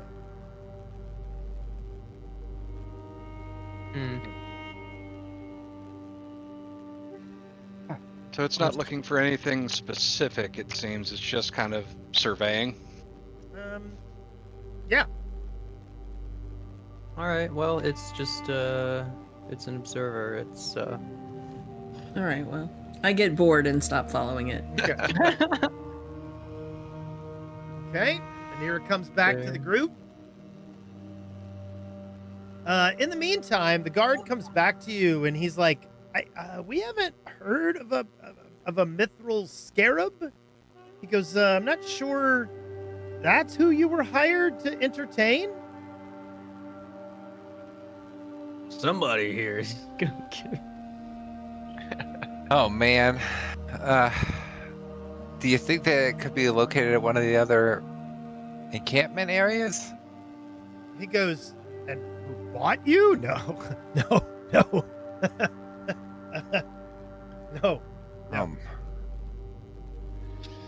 Man, my master's gonna be mad if I don't come back without payment. He goes, I don't know how to help you, buddy. Well, thanks anyway. I head back to the group. Okay. Well, what's left of the group if people split off. Anira's made her way back. Okay. It was a good effort. They don't know that name, so he's definitely undercover here, and we're gonna have to be a little bit more, I don't know, cagey with how we find him.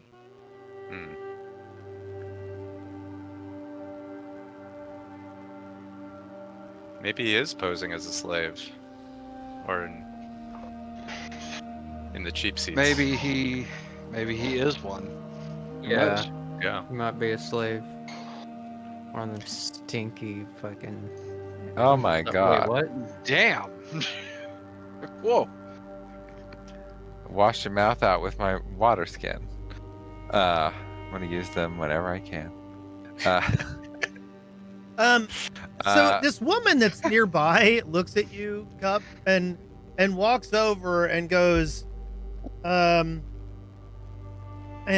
opens her water skin and says, I think you need some of this. Huh? She wants to get me something to drink? Yeah. Like, you saying I look thirsty, miss? She looks at you, she goes, I'm trying to figure out what you look like. Give me a perception check.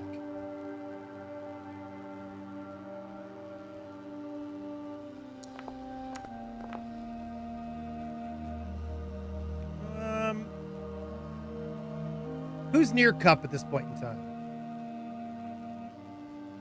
I'm paying attention, but I'm being sneaky. Okay, give me. I'll be near Cup. Okay, give everybody who's right near Cup. Give me a perception check.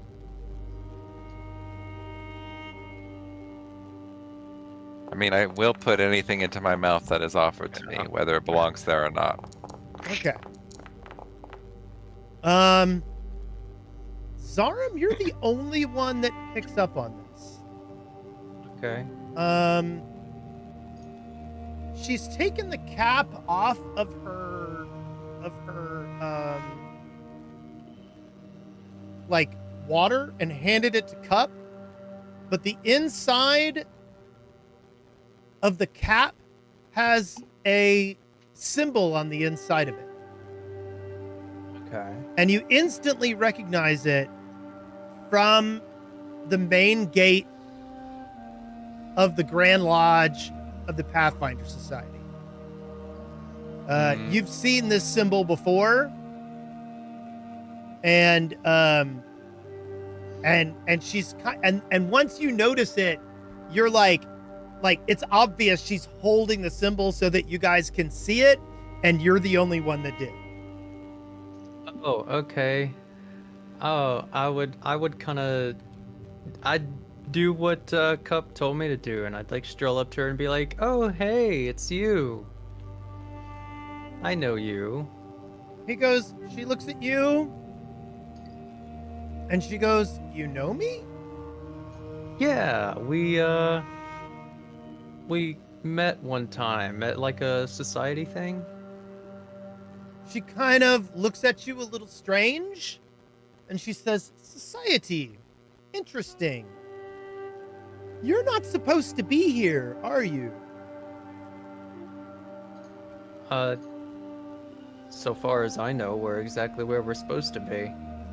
She goes, "We'll put it this way. If you're not careful, you're going to attract some attention in this area. Why don't we go to the other camp?" Okay. Yeah, that's probably for the best. I don't think that being stealthy, except for one of us, is kind of our best quality.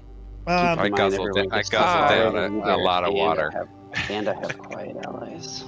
I'm just completely I do not know what you're talking clueless. about. I am the stealthiest ever. I never make a ruckus. Well, maybe stealthy was the wrong word. Low profile? How about that? Okay, so she kind of walks you guys down the pathway towards the dig. And she looks at you and she goes, "You know my name?" I know your name. Yeah. It was the Mithril Scarab. She nods. She goes, "I'm glad I found you when I did." She goes, Yeah. That area is patrolled pretty well. And anything that's out of order tends to get attention that you don't want." Oh, Oh, don't worry. Don't worry. They thought I was it's all good. do we need to put on some kind of like robe or disguise of some kind? What do they think you were, Cup? What was going on? That was an interesting conversation you had there. Please regale us. Listen, it's all good. We didn't get caught. It's fine. Everything's fine. Everything went according to plan. Yeah. Okay, so as she's walking you down the road, she leans in and she says, "Let's get down to the slave camp and let's talk about what needs to happen here." And so she escorts you guys down to the slave camp. And she takes you to one of the tents. And it's actually one of the nicer tents. Some of the tents down here aren't, complete squalor. They're obvious that there are some servants that do work in various areas of the camp that are not just, digging slaves.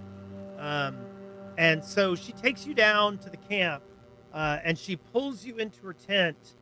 And she says, she goes, I'm glad you weren't caught. I think that was close. I noticed one of,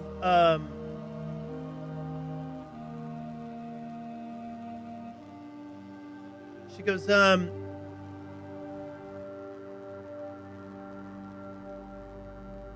on, there was something I was going to say, and it went away from my head. She goes, I noticed one of the Sand Sage's eyes go by. And it's lucky that it didn't see you.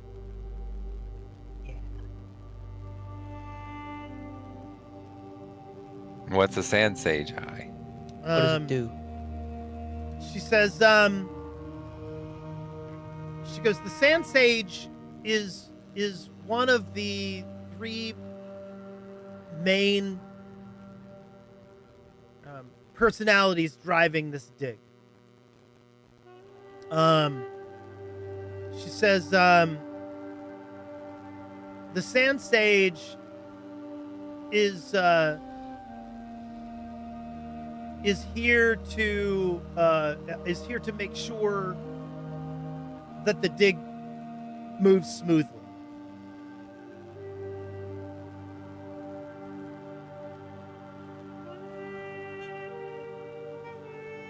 So like a wizard? Obviously, he's got flying eyeballs. What's obviously? I don't know no wizards. Is Sand Sage a title or a person? Like he goes. She says, "It's a person and a title." She says, "The Sand Sage is one of the leading Osirianologists." Wait, hold on, I'm using this guy.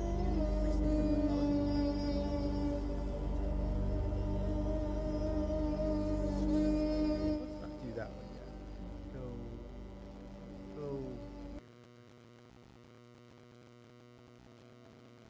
Go. She says, the Sand Sage is a preeminent Assyrianologist helping Exemplar Kim Rasa dig up what she believes is the Pact Stone.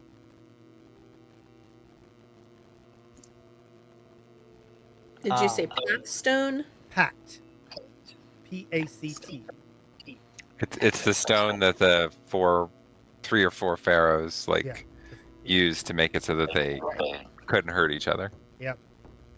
You said what they believe is the Pact Stone. Do you think they're wrong? She goes, no. She goes, at first I thought this was a little bit of a red herring. She goes, but then a Chelish Asmodean monk showed up. And I have a real hard time believing that Cheliax would send an emissary to this dig if they didn't know something.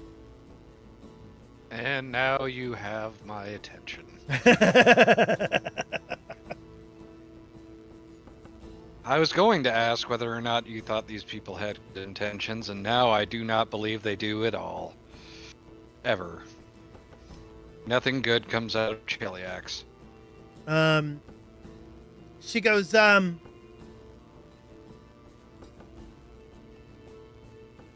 look, the dig has been underway for quite a while. But I'm afraid that I've discovered that Exemplar Kim Rasa is after more than just a few relics for her private collection.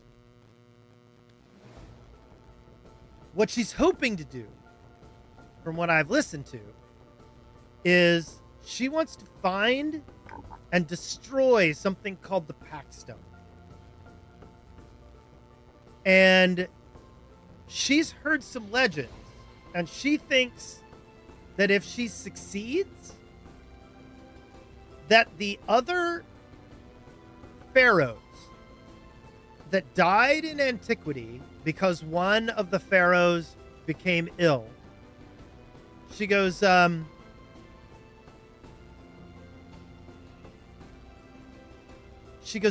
she thinks it will return the other 3 pharaohs to life. And her goal is to be the 4th. Yikes. She wants to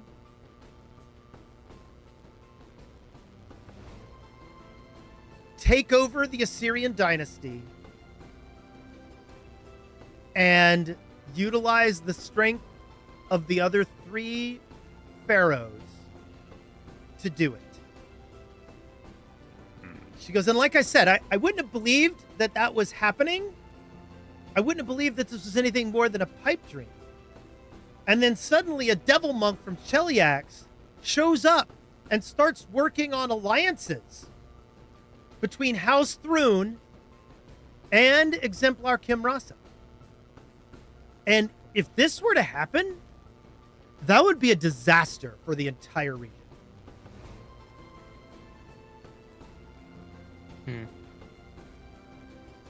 What makes her think that, these other 3 pharaohs would, help her in any way? She says, she goes, the 4 pharaohs of Ascension worked together to bring Assyrian back to full strength during the First Age. Assyrian had suffered some defeats, things had been going wrong, and under the 4 pharaohs of the Ascension, we expanded our territory drastically. What is now Thuvia used to be part of Assyria. She goes, and our territory went all the way south past Gex and Neb.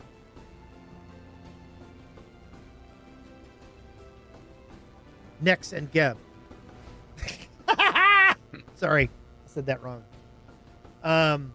She says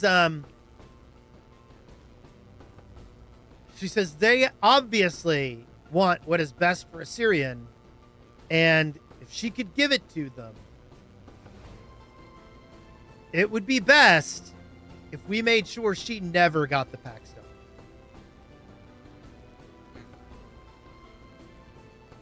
Okay, I see her angle. What's the Chilaxian getting out of this? What does he want? She says, well, if House Thrune is closely tied to Assyrian leadership, you've got a dominant force in Garand and a dominant force in Avestan, with only 1 sea separating them for support.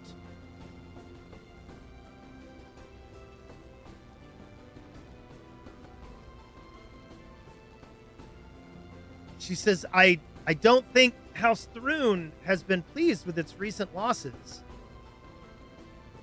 And having a strong ally on the Inner Sea would serve them well. That also makes Absalom a midpoint between 2 arguably hostile nations. True. That are now in league. That's not good for anybody.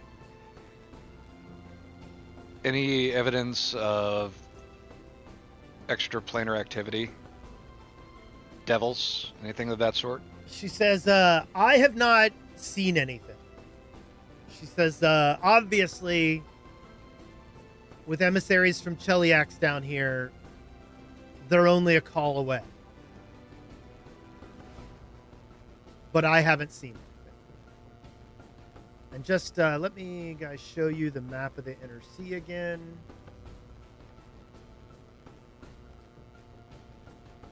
So you see Cheliax up there in the northwest, Assyrian to the southeast, Absalom over there is that island to the east. Show you again. There we go. Is it staying up for you guys? Yeah. Oh, okay. Yeah. Absolutely. It's just on my stream view thing. It collapses. Okay, good. This would also put Cheliax and Assyrian. They control all trade throughout the Inner Sea, coming in and out. So how do we get down there? There are a lot of people here, and you said we stick out. She says, well, she goes, the whatever is down in that sand hasn't been uncovered yet.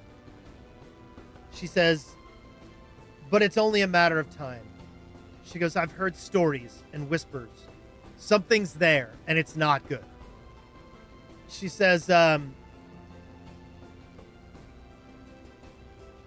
she goes, but we're supposed to wait for Hoffenborough to get here before we try to go in there. She goes, what I've been doing is doing my best to slow down the dig.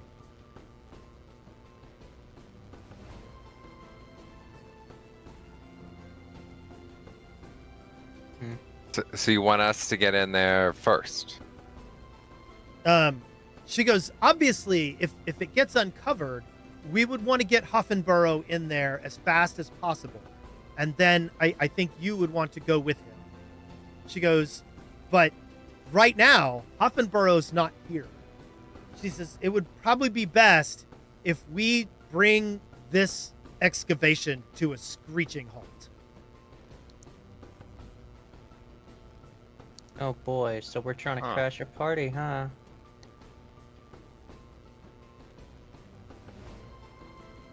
Sounds like fun.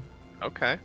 It seems like the slave labor is what's progressing it. But I don't really want to do anything negative to the slaves, so maybe we do something to the slave masters. She goes, I don't know. She says, the only thing I've really been doing is I've started spreading, Tumen is nearby. The lost city of Tumen. She says, and I've been attempting to convince the slaves working on this that there's a curse. The curse of Tumen, and that it extends over to the Pact Pyramid.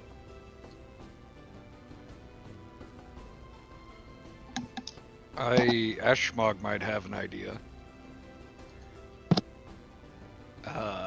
Calcifer, or Zarm, between you and Calcifer, if he can get you in there with those bug things, you think you can set some of them loose into the desert?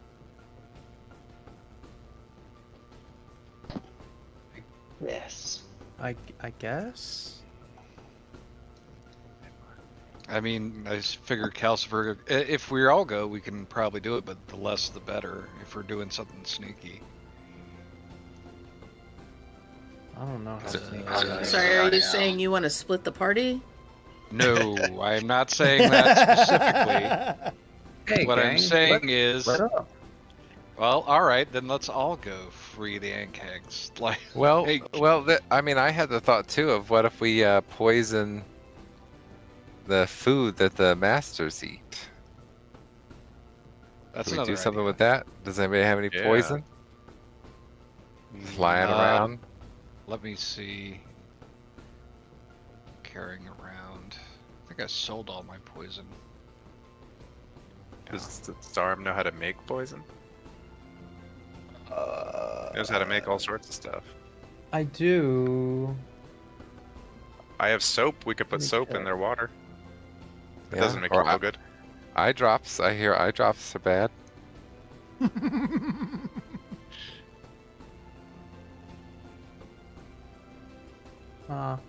I mean, that was my thought. But if we don't have poison, then let's go cause a muck with the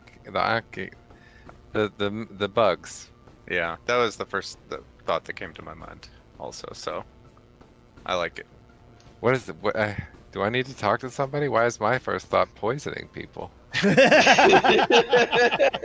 Are we the baddies? Do I need to do some counseling here? Like, no, they're slave masters. That's true. That's true. Yes, that's what I gotta focus on. They're bad people. They're safe bad guys. I mean, you progressed really quickly from just outright sluttiness straight into murder. So. Oh, I got this so- feather token thing too. Can turn into a whip. So if I gotta pretend to be one of them, or one of us does, we have a whip. So that's something. Okay, so I could make poison, but it would take me. Well, I would have to prepare new. I have to do my daily preps again. So instead of more- poultices. Yeah, because I had made poultices with all of my reagents. So instead of making poultices, you would make poisons. Yeah. Oh, that's probably not worth it then. Well, I mean, we can do one tonight and then another one tomorrow. Yeah. Unless good I for- literally want to just like roll for it, I guess, maybe? I could just scavenge around, see if I could find something to make a poison with, and then use a medicine check.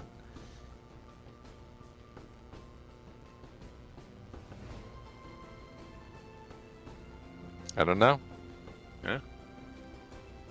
We could try that, or we could go free the bugs. And if the bugs don't work, I mean, do the bugs want to be free? It's gonna be one of those things where you take their harness off and they just stand there. Were they frowning when they were being let down in there? Do they look happy? I mean, hold on. We have Zarum. Zarum, do you have the ability to like speak to animals and whatnot? Oh yeah, that's it. That is yeah. I do. Oh yeah, so tell them to run away. Yeah. Yeah, I'll go up to them and talk to them and see how they're feeling about the current situation, I guess. And then, if I can convince them, then I will. Now it might be kind of conspicuous. Big lizard man talking to some bugs. That's gonna stand out a bit. I'm a druid. Well, yeah, but we it's still not something that they're used to seeing around here. Maybe Calcifer there can make you invisible when you're talking to him. right. Oh. Yeah, so I'll just be like the little angel in their ear. Yeah. Like yes. So we're you gonna want to incite. eat. We're gonna incite a bug rebellion. Yeah. It's the movie Ants. I haven't seen it in a long time. Is that what it's about? I don't know. I gotta buy a break real quick. Yeah. Let's take a little break and get a beverage, and then we'll talk about what we're gonna do after that.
do do do do. Mana. Do do do do. Mana. Do do do do do do do do do do do do do do do do do.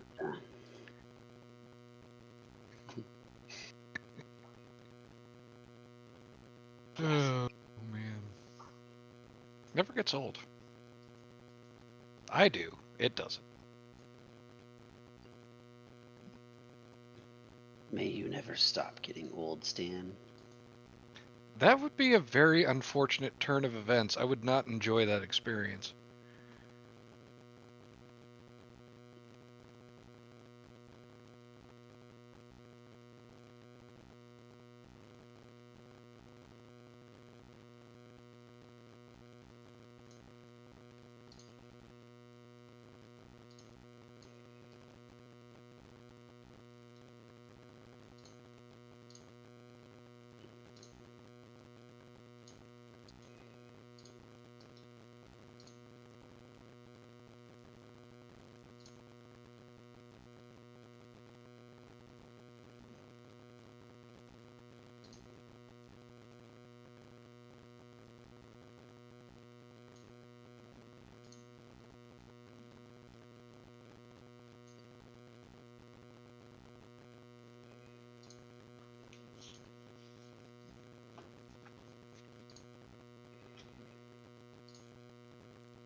Okay.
Yes, Woody.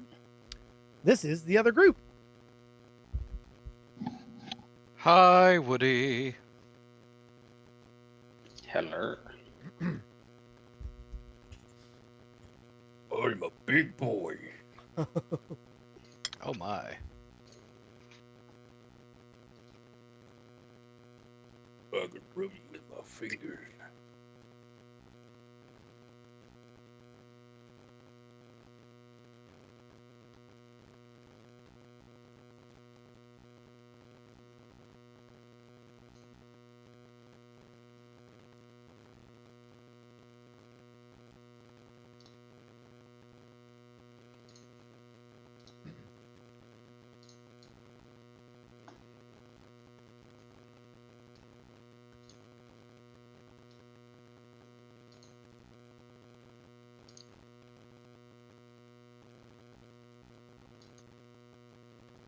It's so quiet when the break stuff is on.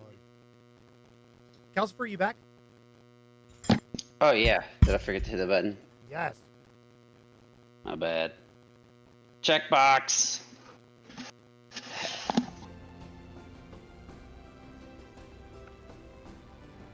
Okay. Hold on. There was some pork left on the table upstairs that I.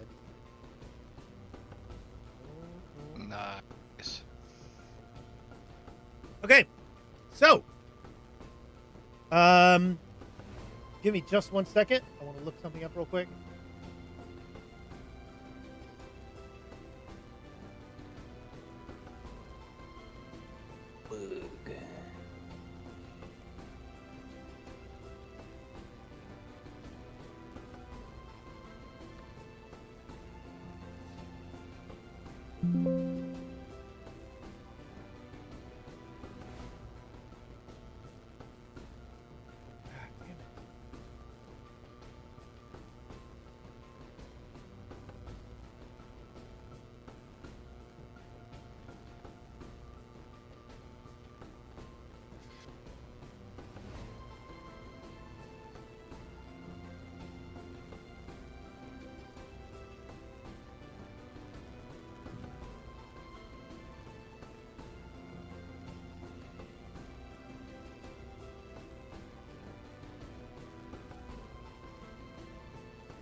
I think I've found the thing that I need.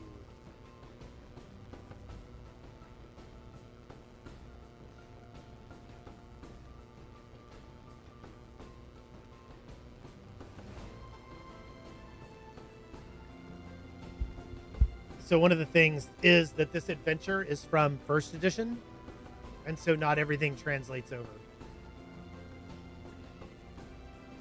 Ah.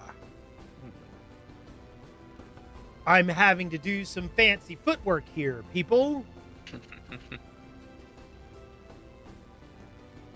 Fancy, dancy footwork. Indeed. Okay, so as you were told, the goal here appears to be sabotage.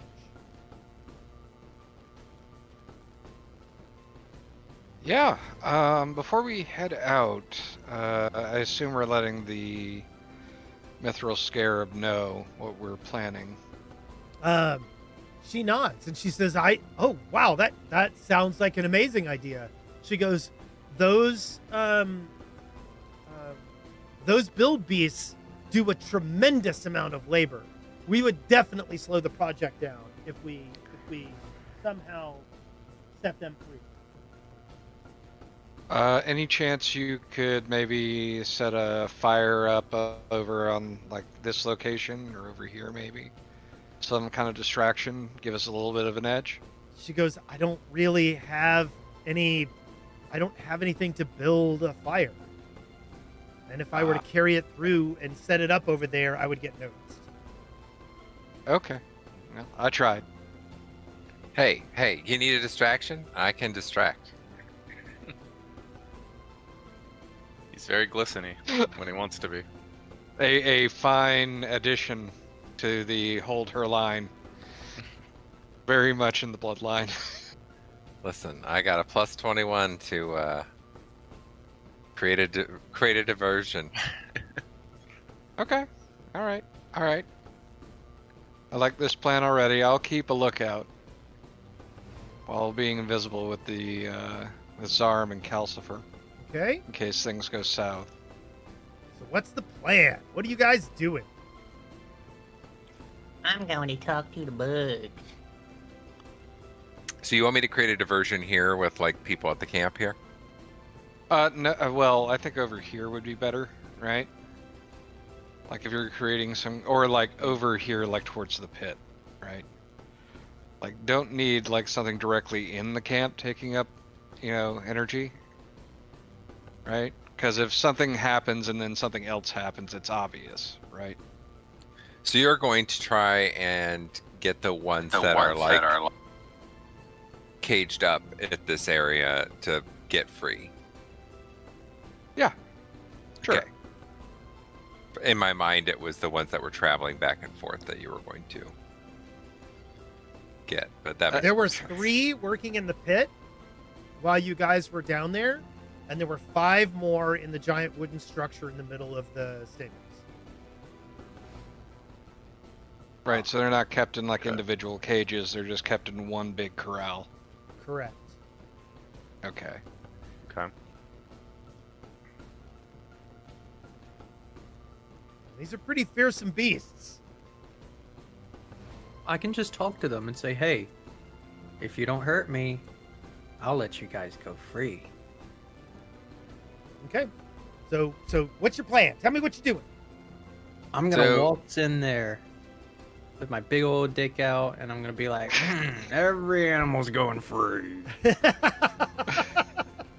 And then Ashmog, you want me to do like create some kind of distraction here? I think that's a good idea, but mostly what I am going to be doing, because we're going to be invisible for this, right, Calcifer? Yes. Yes. Okay. Yeah, I'm just going to keep a lookout and make sure that if anything goes wrong, right, there's at least some physical presence when we're trying to release the animals, right?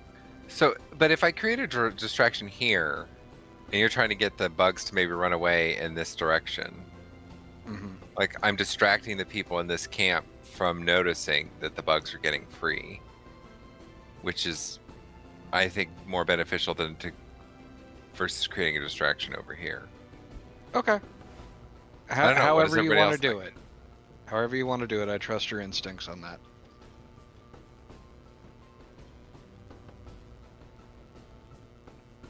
Alright, so I'm gonna be going invisible, doing my thing. Okay. So you're just casting a solitary invisibility on Zarum, Calcifer? I actually cast a shared invisibility. Okay. On everyone for now. Okay. And how long will that last? I'm gonna go ahead and do a fifth rank, so everyone has up to an hour as long as they don't do any hostile act. Actually, yeah. Does it end with hostile action? It'll take you about 15 minutes to walk over there. Yeah, anyone that does, as long as they don't do a hostile action, you're good. Yep. Okay. Okay. So you guys. We have to stay in proximity of you. Yes, we do. We do. It's 30 feet. Yeah. So I'm gonna stay near Cup while he creates his diversion. Okay. Okay. Yeah, I plan on like being outside of the range of that. So once we get there. Okay. So you guys spend about 15 minutes walking down to the pit and then over to the stables. Okay. It is about probably, I don't know, 7 o'clock at night. The sun is starting to get legitimately dark. You start noticing that the ever-burning torches are keeping the excavation pit lit very, very well. And workers have not slowed down. Wow. Okay. They're really going for it. So you guys head over to the stables, and Anira and Cup, you're gonna peel off early. Yeah. Okay. Okay. Yep. Gonna that here. Spinning around in circles. Okay, there. Okay, so you guys, I'm gonna take you guys and put you sort of here, and Anira and Cup will be here. Okay, so Zaro, you guys managed to get pretty close to the Ankeg enclosure. Okay. And what are you gonna do?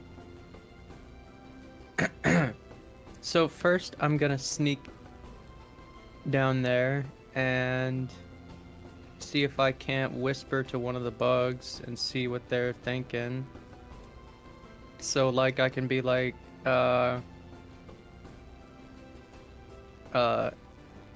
if you were able to attain your freedom, would you run? Okay, cast your spell. Or is it a spell, or is it just an ability? Nope, it's just an ability. I can talk via like Wild Song and Voice of Nature. Oh, and wow. melody. The Ankeg says back, "We serve our masters." So they seem kind of brainwashed. I don't know. Give me a perception check or a society check, maybe? Oh, perception. Yeah, they don't seem all there.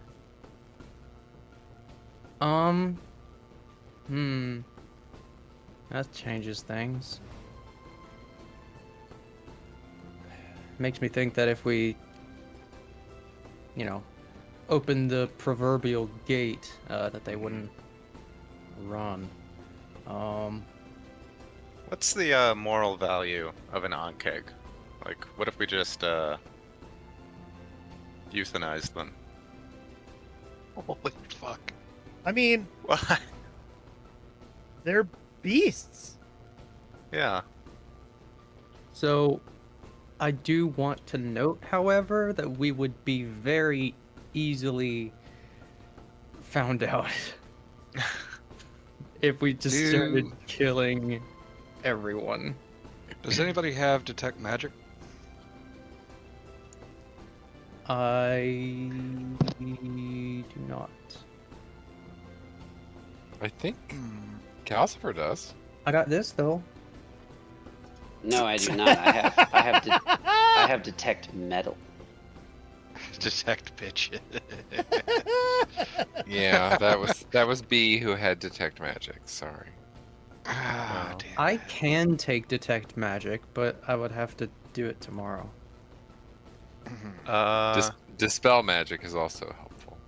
Zaram, I have a couple of these. Maybe you can bribe the Ankegs. Oh, To wow, go something that to is eat. weeks old. That is from Yeah. like session 2 Yes. It's like or jerky. 3. Yeah. I think those are from the Ew. ghouls in the library, aren't they? Oh, No, yeah. these are from like the kobolds. Well, the kobolds had shells on their necklaces.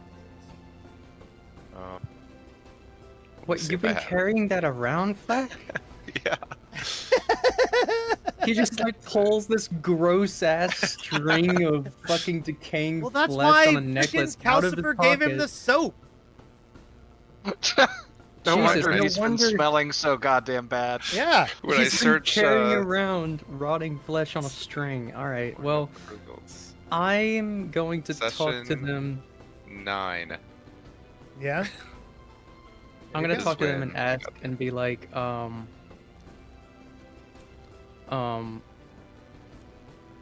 shit, what do I say? Your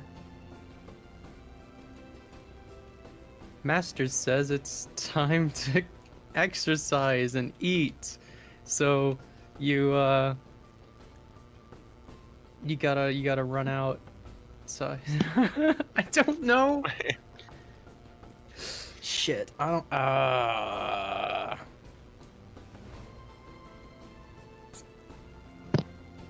mean, you can't always try to lie to them. Yeah.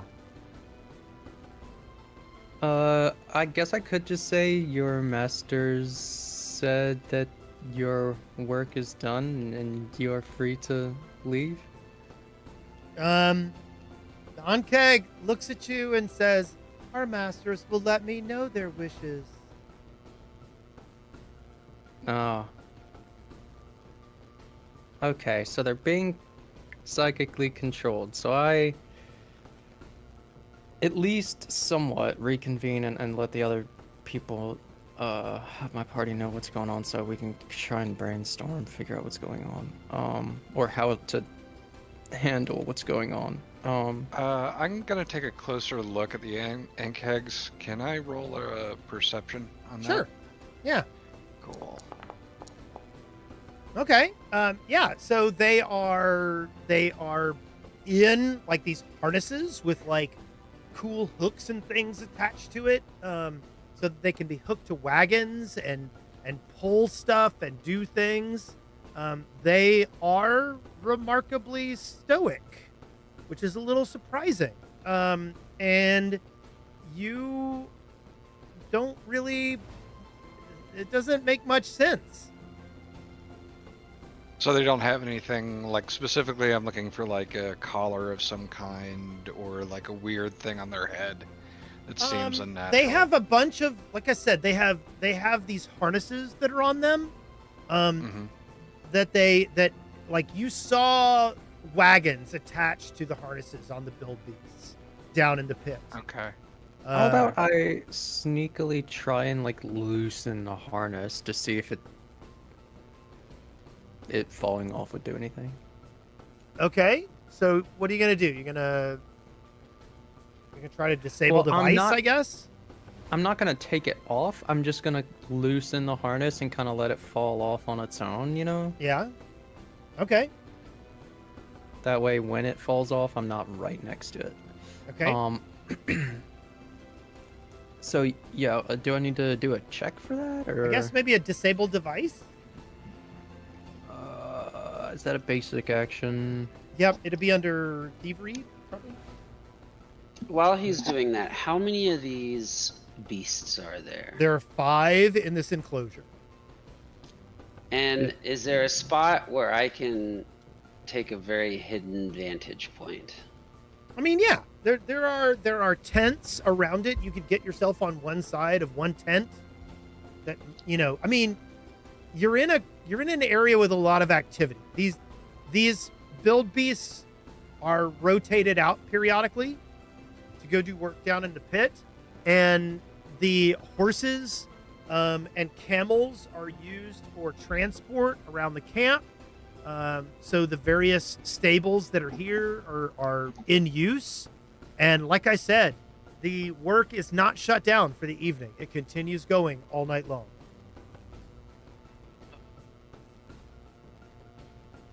I don't see disable device. Go for. Oh, you might need to be trained in thievery for it to show up. Yeah, that's Yeah. correct. I could use my crafting expertise to look at how this thing is crafted and how to most expertly. Okay, I'll give you a Take it crafting apart? check to see if you think you could fuck it up. Okay. We're gonna make that blind GM, Yes, please. and there we go. Okay, yeah, you think you do okay? All right, so I'm like, okay, great, it's loosened, and then I sneak away and kind of watch from afar as it slips further and further on that thing's back. So you're it gonna- actually. I watch what Zarum does, and then I go to a different one of them and try to do Okay. something similar. That should have been blind, I'm sorry. Yeah. So you think you get one kind of loosened as well? And then I go to the next one. So I kind of like watch, and what happens when the harness of the first one falls off? Well, that's just it. They're not moving around much. Basically, what you've done is you've loosened the harness, but they're not active. They're not milling about. I'm going to loosen every harness. Okay. Do I need to roll 3 checks? I will give it to you. You're okay right now. You did your thing. The one thing I'll have you do though is I'm going to have you make a stealth roll for this, since you're doing so much and there are people around you. Okay, I'm going to do a stealth roll. And where's my stealth? Actually, I think technically it would be a sneak action. Yes. Oh, actually. All right, so I have a plan, y'all. Okay. I got a plan too. I want all of us to go hide behind a tent, and then I'm going to cast fear on all of them. Ooh. Okay. Okay. And we're going to make them rampage. Okay. Rampage. Okay. Tell me how you're doing this thing. All right. So we're making everybody gets somewhere hidden. Yeah. All right. And then I can target all 5 creatures.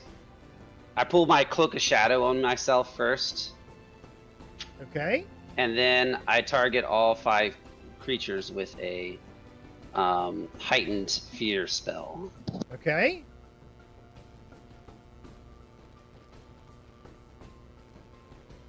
Let me see how that goes. Just 1 second. Let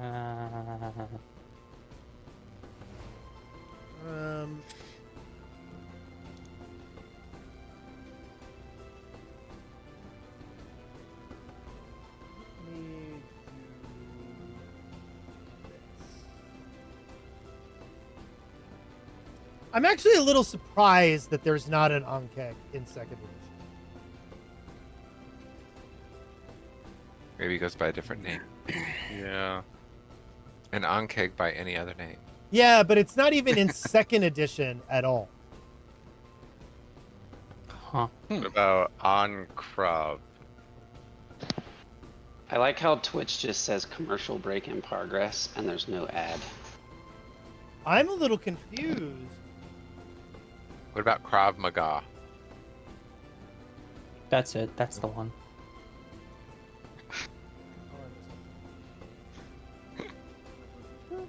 That.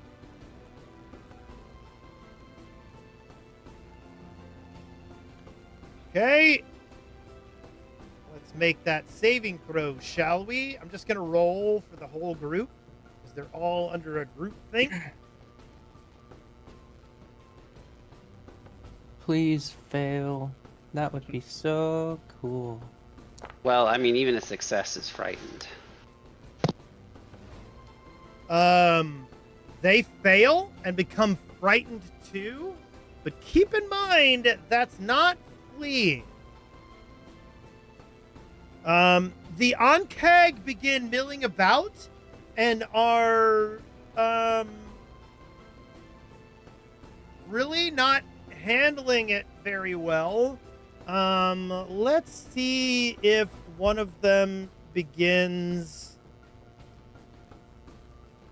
Yeah, I'll give it about a 25% chance one of them kind of rears up and starts acting, or I don't know, 50% chance.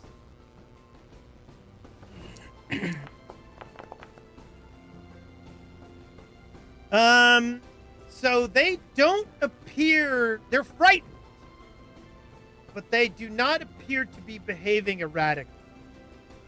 Okay, so we need one. thing to make them I'm gonna try something real quick, because this is technically not a offensive action. I'm gonna try Terrifying Howl. Okay. Which I'm hoping that their level is lower than mine, because then that'll have that go off. Okay. Their level is definitely lower than yours. Okay, so let's do... Do you want me to roll 5 You have to demoralized be checks? raging to use that ability. I mean, I can rage. Is that going to remove the invisibility? Rage if I want to. It's not a hostile action, I don't think. Because if that's the case, I can just do that, right? Get really mad because this is taking so damn long. Rage does not inherently remove invisibility in Pathfinder 2e according to Google AI. Oh, Yeah, well, there so we are. a hostile action is defined as one that causes harm or damage to another creature. Yeah.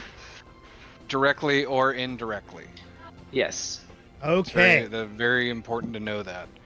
So suddenly, a massive, terrifying howl goes off.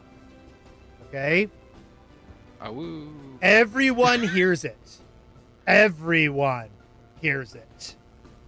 Mm-hmm. And the Ankeg begin fleeing. They burst through the wooden slats that are on the fence surrounding them and begin charging in a variety of directions. Running haphazardly through the people as they dodge to the side.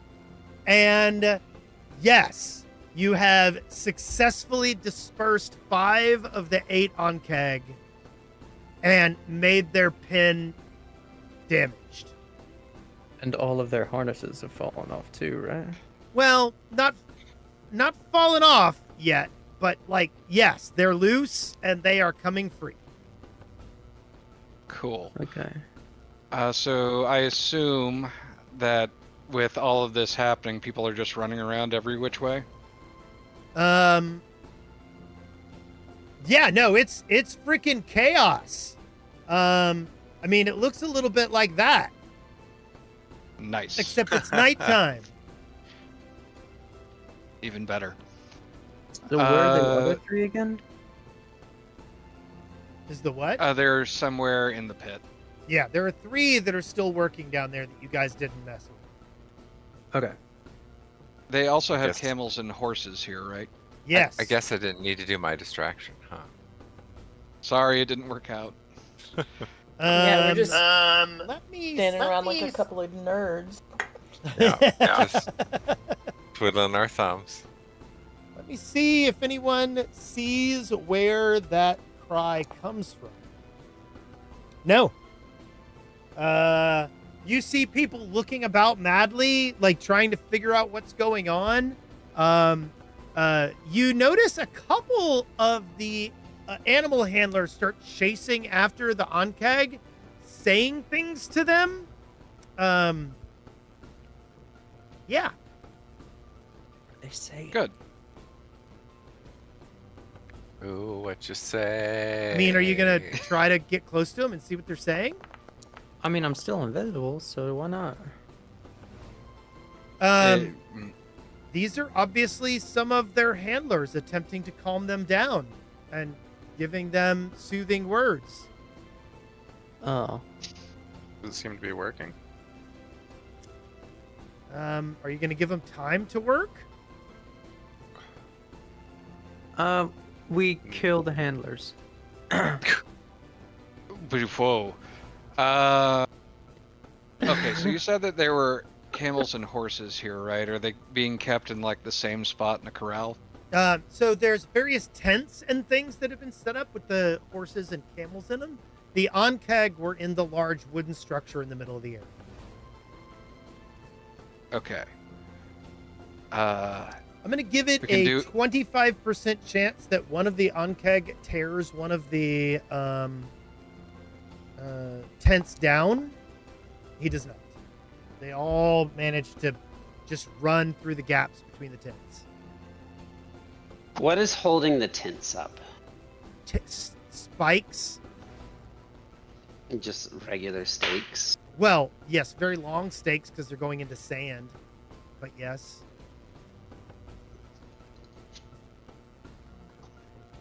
Do we have to kill the handlers? Could we just like trip them or something? I mean, are the Ankheg listening or are they just running off? Are you giving them time to get the Ankheg under control? What are you doing? Wait. Are the handlers running to the Ankeg right now? Yes. I think what we need is.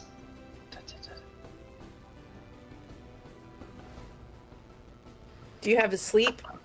Okay. Yes. Yeah. Yeah, I'm just trying to see what level. So I need to do heightened fourth. So I'm going to cast a fourth. Wait, is this more than one person? What? They're not all within 5 feet of each other, are Correct. they? Okay, so instead of sleep, between them and the Ankegs. By the way, I should point out, you guys are 11th level, right? No, you're 10th, right? No, we're 10. Yeah. You're 10. Okay. Most of the people in this camp will not be anywhere close to your level, just to make you aware. These are peons. These are Atari citizens, basically. It's nighttime, and between the handlers and the Ankegs, I'm going to cast a wall of shadow. Okay. So they're no longer going to be able to see them. I'm gonna summon a big ol' snake and make it slither around and scare people and hiss at animals and shit. I am going to take advantage of the bedlam to take out my axe, run towards the tents holding the camels and the horses, and try to cut it down from the spikes. Okay. I will run behind Ashmog in case that doesn't work. Okay. Because I've got a thing. That wall of shadow, I think, might be able to block off 2 of the Ankeg from the handlers. But there'll still be 3 more. So a 60-foot long wall isn't. Well, you got to keep in mind the Ankeg are going in different directions. Oh, How about I summon that snake and put it between one of the handlers and have him like hiss at the handler, maybe strike at him, but not actually like trying to hit, just Okay. trying to scare him. Yeah. Okay, so you're doing a wall of shadow. You see 2 handlers. You could put a wall of shadow between them and their Ankeg. Yep. Zara, so you're going to choose another handler and summon a snake in between them and their Ankeg. Yeah. Is anyone else doing? So then we've got Ashmog and Flack running around cutting guidelines on tents. Yeah, actually, I'm gonna go to the Ankeg enclosure. Okay. And make a big hole in the side so that even if they get it back through the gate, they still have this other problem they have to deal with. So just to let you know, like the Ankeg have smashed through like 4 places in the wall. Oh, well then never mind. They Yeah. did it for me. Okay. Yeah.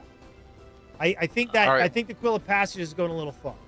I'm just letting you know. But it's pretty Oh, awesome. It was a good idea. I get to use it once a day. I'm gonna try to use it every day for Yeah, one I thing. think that's legit. I'm gonna try and yell out to the handlers like, come back. Now they're trying to steal the camels. Oh, you son of a bitch.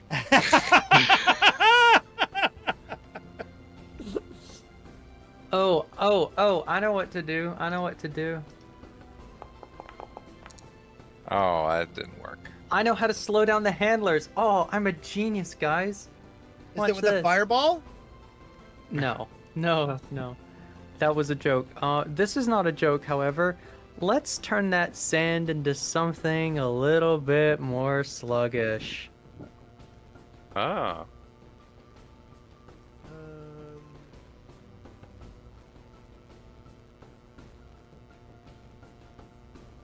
Say something there about sand?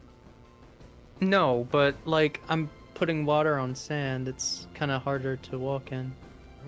I don't know. It's easier to walk next to the beach than it is. I mean, next to the water on the beach than it is to walk on the beach itself. Oh, really? Okay. Yeah, I don't think that'll work. Besides, you already said you're casting a snake spell. We're gonna go with your snake spell. Okay, all right. Snake spell. I tried to create a distraction, but I only rolled a 25. Okay. You said they're low level. They are low level. So what is it you're trying to do? They're trying to. I'm trying to call them back and say, hey, they're trying to take the camels now. Get back here. Okay. So Anira, what are you doing? I'm watching the mayhem. Okay, that's legit. I am looking for. I want to be paying attention to see if I see any more of those floating eyes. Okay, that's a good plan. Here's what happens with the guys in the Wall of Darkness. They stop chasing after the Ankeg and are confused and back away. So that's 2 of them. Let's see what happens with Snake Handler guy. He is mortified and turns around and runs away from the snake. Ashmog, will you please roll some kind of an unarmed attack?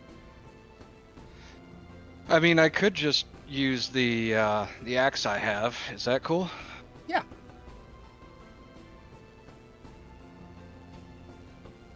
All right.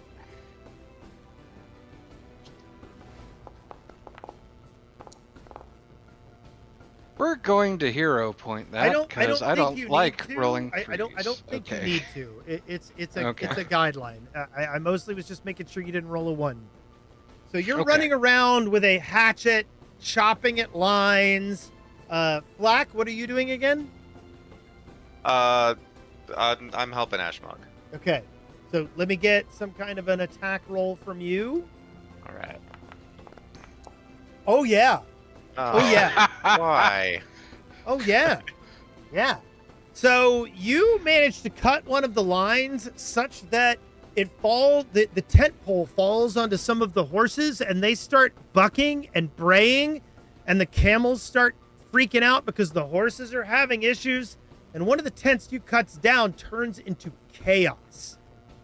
3 of the Ankeg are running without anyone following them. 2 of the Ankeg are starting to slow as their handlers are successfully talking to them and calming them down. Are we still invisible? Ashmog and Flack are not. You have attacked something. You also have to be within 30 feet of Calcifer. Oh, that's right. Yeah. Right. True. Yeah. Okay. All right. So, how close are the 2 handlers that are with their let's pets? find out. I'm gonna roll a d12 for which freaking o'clock on the.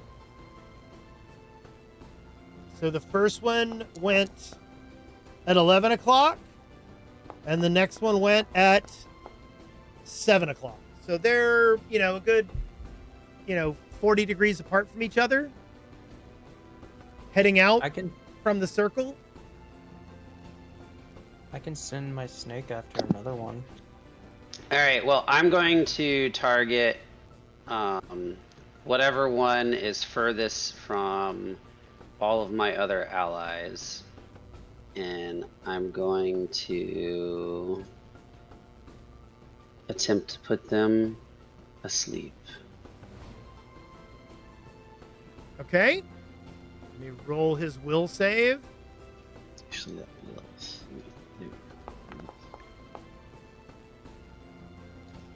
He is well asleep. Critically failed, falls unconscious, and will be unconscious for an hour. Damn. All right, you guys got to handle the other one. Can I send my snake after the other one? Sure. Okay. Well, hold on. Let me figure out which angle your snake was at. Okay. No, snake's on the opposite side of the thing from you. What about my Ixen? I mean, what's Ixen gonna do? She's gonna look all scary and go rawr. I mean, if I see people are not successfully stopping this last guy, I could run after him. He is running toward. Wait, hold on. No, he's running away from you. He's heading at 7 o'clock this way. I mean, I'm pretty fast. How fast are you? I can move 120 feet in 6 seconds. I mean, oh yeah, monk. I mean, you could try, but it might take you a couple of rounds to get there because they're running. These Ankag are moving full speed too. Oh, it's all I can do. So you're gonna chase after him? Yeah. Let me think if there's anything else I could possibly do.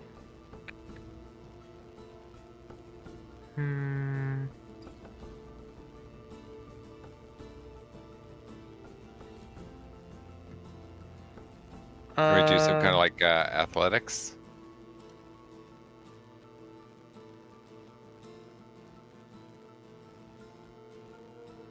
I don't know.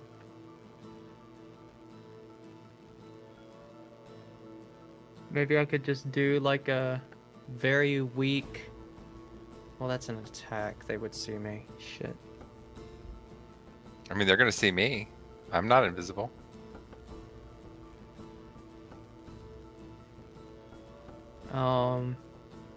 I guess I will try and do a weak hydraulic push that's just enough to like knock them over.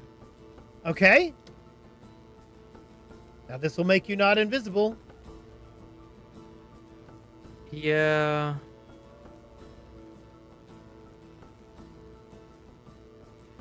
I don't know what else to do. I'm going to use this moment while they figure out what they're doing to hide. Okay. And then try to sneak away. Oh wait, isn't there a Them some good hide and sneak rolls. All right. Let me see something.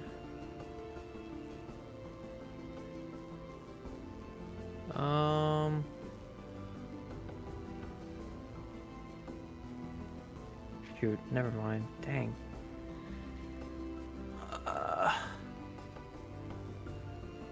Have I up to the guy? Do you mean to make some kind of roll?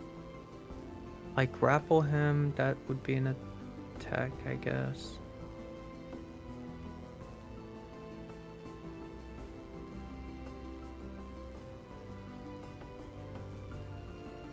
Yeah, I don't think I've got anything. I mean, if you want to hydraulic push him, you can knock him to the ground probably, but it'll be an attack and it'll make you not invisible. Yeah. That's my point. The only other thing I have would be prestidigitation, and I'm not sure how that could change the outcome. I guess I'll just do my little push thing. Or do I have like an item I could put on their head? I could treat them like a Skyrim and put a bucket on their head. I mean, you could try. Let me see if you see a bucket. Ooh, what if I grab one of the tarps, and try and just like put it over the guy? Okay. Let me see if one's in range. I'll give it about a 25% chance. Nope. Is there a bucket? I'll give it about a 25% chance. Nope.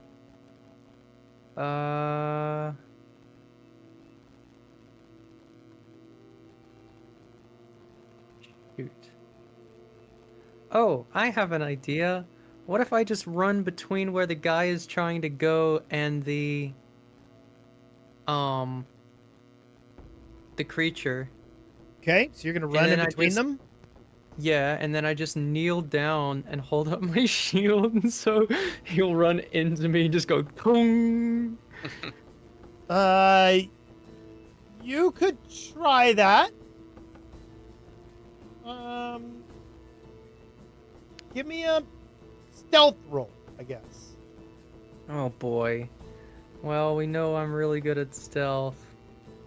And these guys are low level.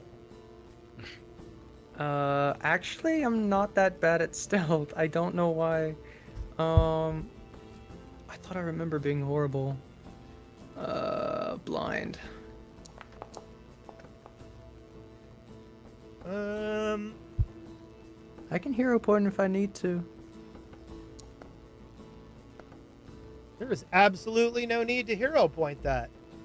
The guy runs forward, hits your shield with a loud pang, does a freaking barrel roll, and the Ankeg begins running away. Yes. Nice. Oh, finally, I came up with something. Nice. I felt bad. I'm sorry. Okay, so, Cup, you notice suddenly this handler that you were chasing after hits your... Well, no, you don't see him anymore because you're out of his range, right? I don't know. I thought there was only one left. And Zarum just took care of him. Yeah, I know, but my point is, do you see Zarum? Oh, yeah, I would have seen... Oh, well, no, I can't see invisibility, yeah. But when you're in Yeah. the invisibility with them, you can, but you can't otherwise. Yeah, but there's no way Zarum's still invisible because there's no way he's still in the range of Calcifer. Oh, yeah, he is. The guy was kind So of... this guy's only 30 feet away? Yeah. All right. So anyway, okay, so all the Ankeg get away. Ashmog, Flack, Anira, and Cup are no longer invisible. What are you guys doing? I have already hidden and started to True. sneak away. True. I want to duck under do you say like the horses and the camels are like under a tent? Well, all the bucking around horses and camels are in different tents. 2 of the tents have been cut down. One of them quite successfully by you, which now looks as if it has a bunch of rabid ferrets in it hopping around. Okay. Beautiful.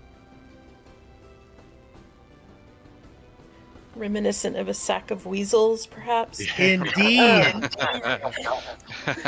A weasel would be awfully useful right now. Do I see anybody? Have we drawn the attention of the rest of the camp? Is anybody coming our direction? Let's see. Let me see. We're gonna see if anybody sees Cup.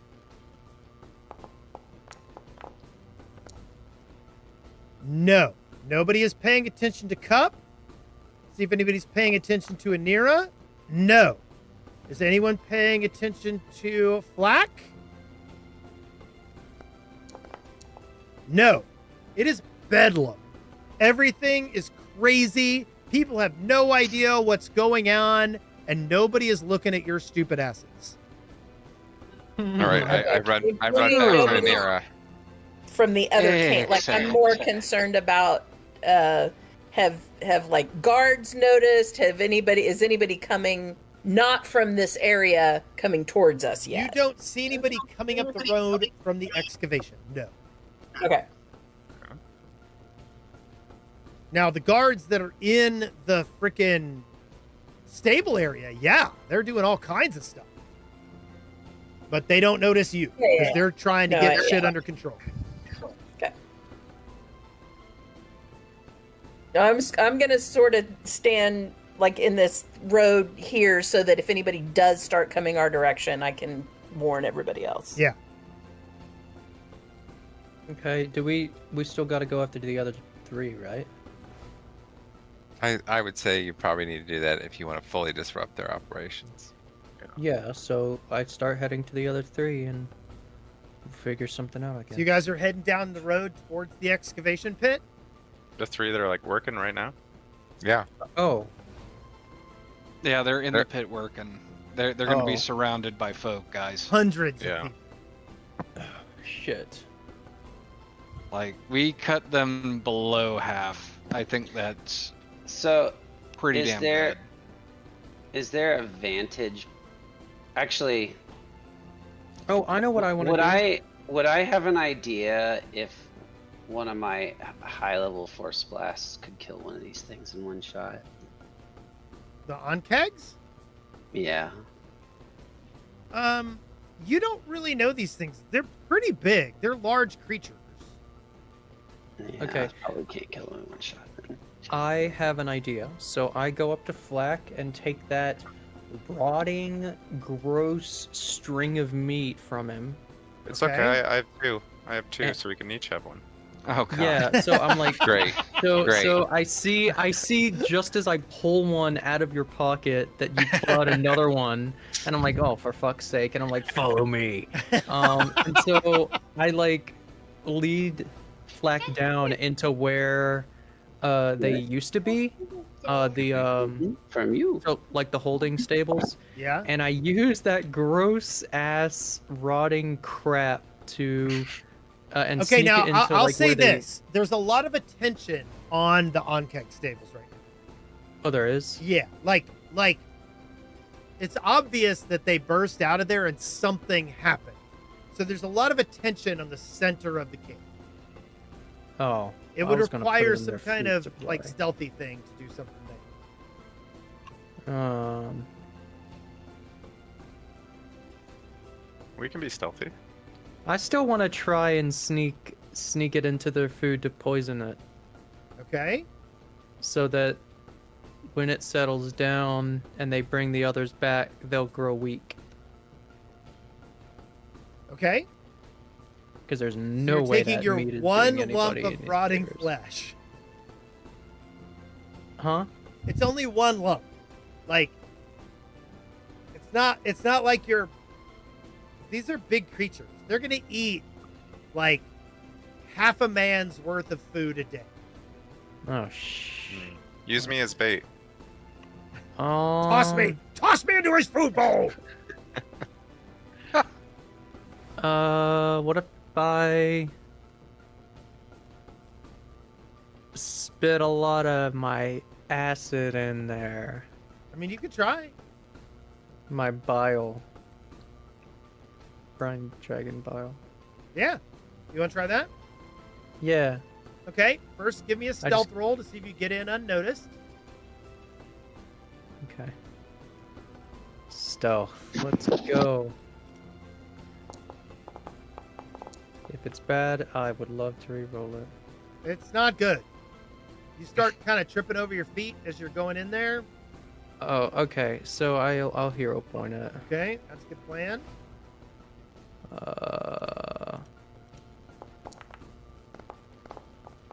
There you go. That's good. That's a 30.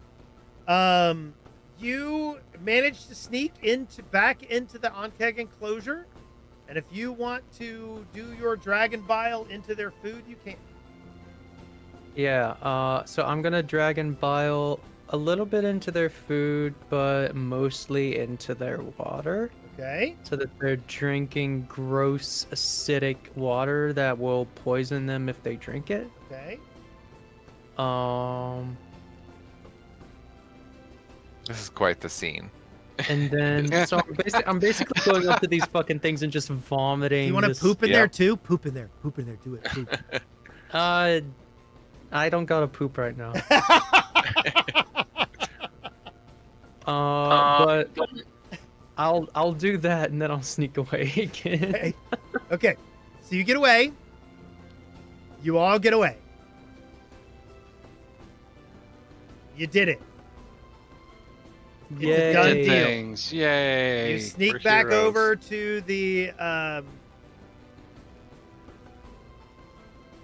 slave area, and you make your way back to the Mithril Scarab's tent.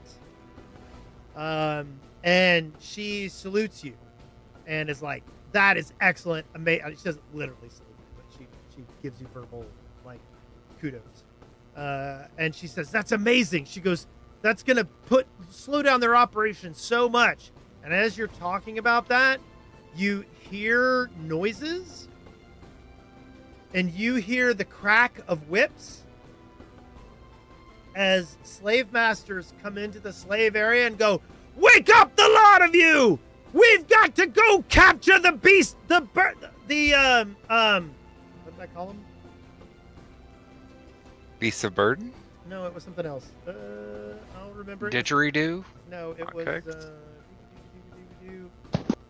build beasts! We have to, the build beasts have broken out of their enclosure! And they begin going and waking up, slaves to come and help them capture the Ankhet.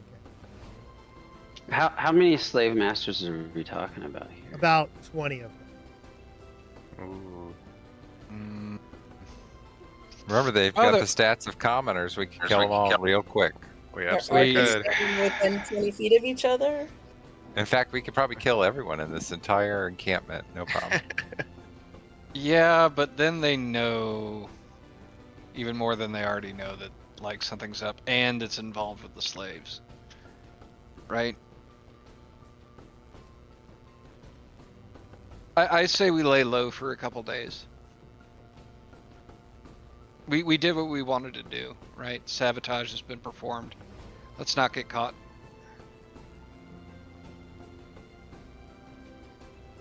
I mean, But- I'm all for murdering them. I can murder the crap out of them. I'm just saying that it's not The what thing we're is, here though, to do. if we want to do some more sabotaging, them forcing all the slaves to go out and look for these guys is the perfect time to do it. I mean, it will also slow down their excavation efforts Yes, that too. because they're not excavating; they're busy hunting down these creatures. Yeah. Yep. So it Ding, could be ding, fun. ding, ding, ding, ding, what we- ding, ding, ding. What we could do is, while all the slaves are being routed elsewhere to hunt down their creatures, we can sabotage their tools. Oh. We are burn doing a down. successful job of poisoning their water supply. We need to find their crops to burn those down, bring a plague down upon their houses, all that jazz. Murder all their firstborn.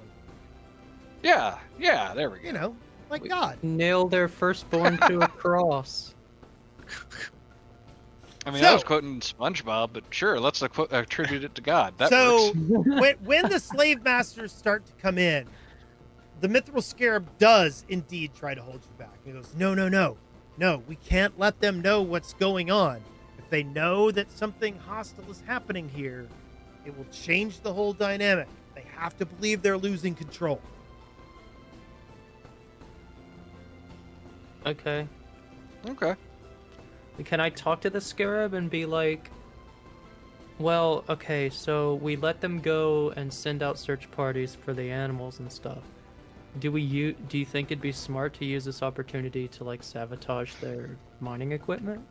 She goes, I definitely think tonight is a great time to work on sabotage while hundreds of slaves are out looking for the lost Ankhet. Hell yeah.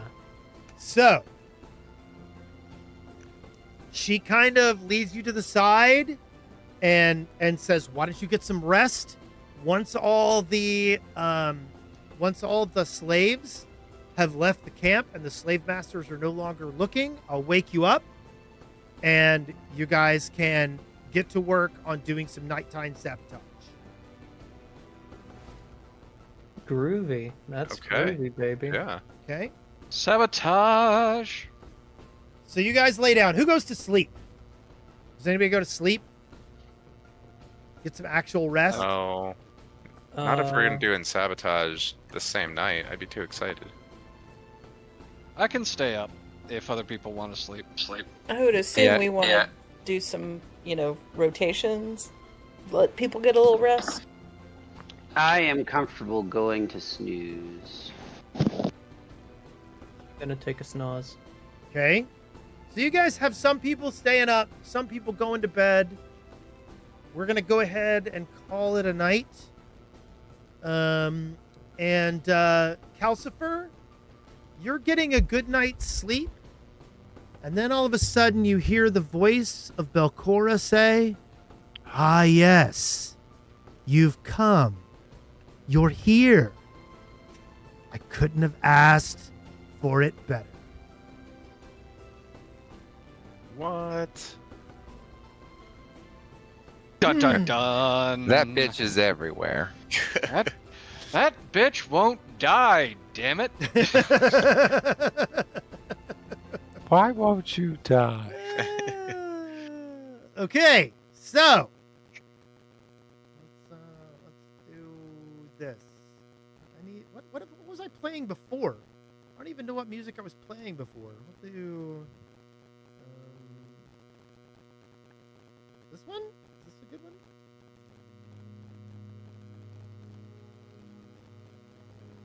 No, that's a little grim. I think we want to be a little more upbeat here in our post game session.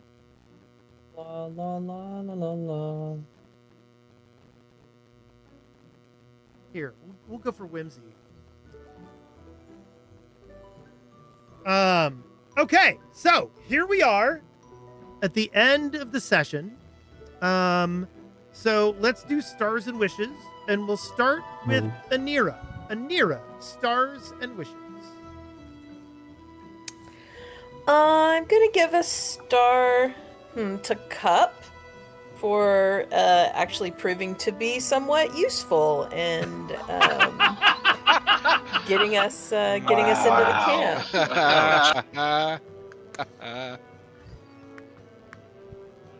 Okay. I'm offended. Start a Cup. Any wishes? Not right now. Okay. Sorrow, stars and wishes.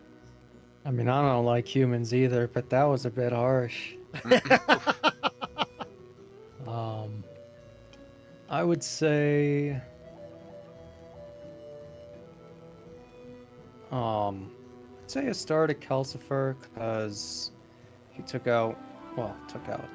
distracted most of the handlers, a good portion of them at least. So yeah, and wishes. I hope we'll all be here next time. Yes. Ashmog, stars and wishes. This is a tough one.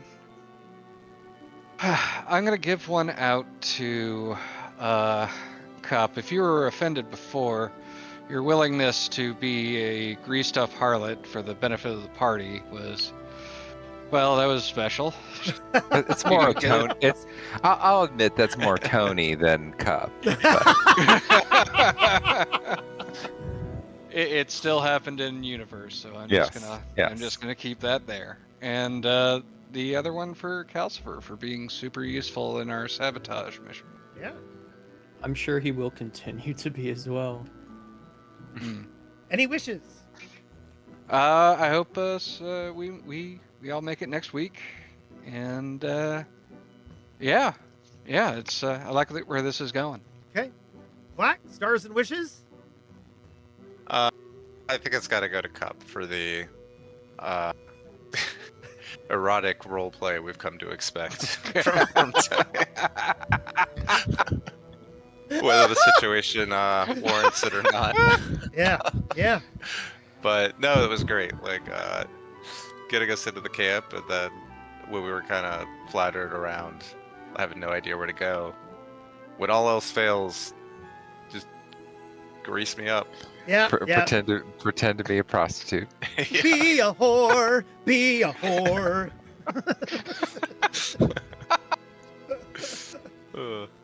Oh man. Any wishes?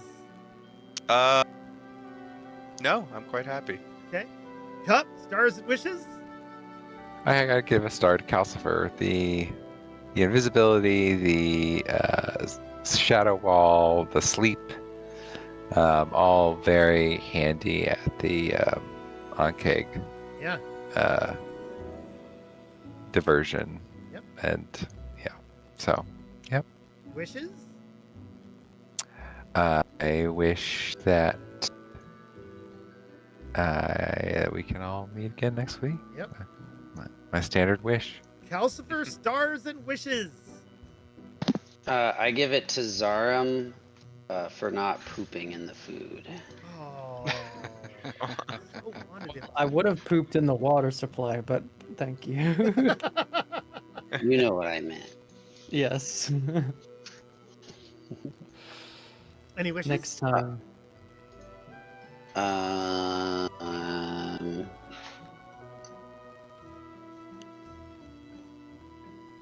I wish to have more fun next week with everybody. Okay, excellent. Okay, so we'll give hero points to Cup and to Calcifer for their excellent activity this round.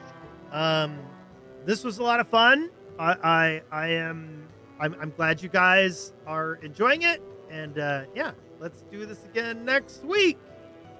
Yay! Woo, yeah. Yay. Awesome. Yay.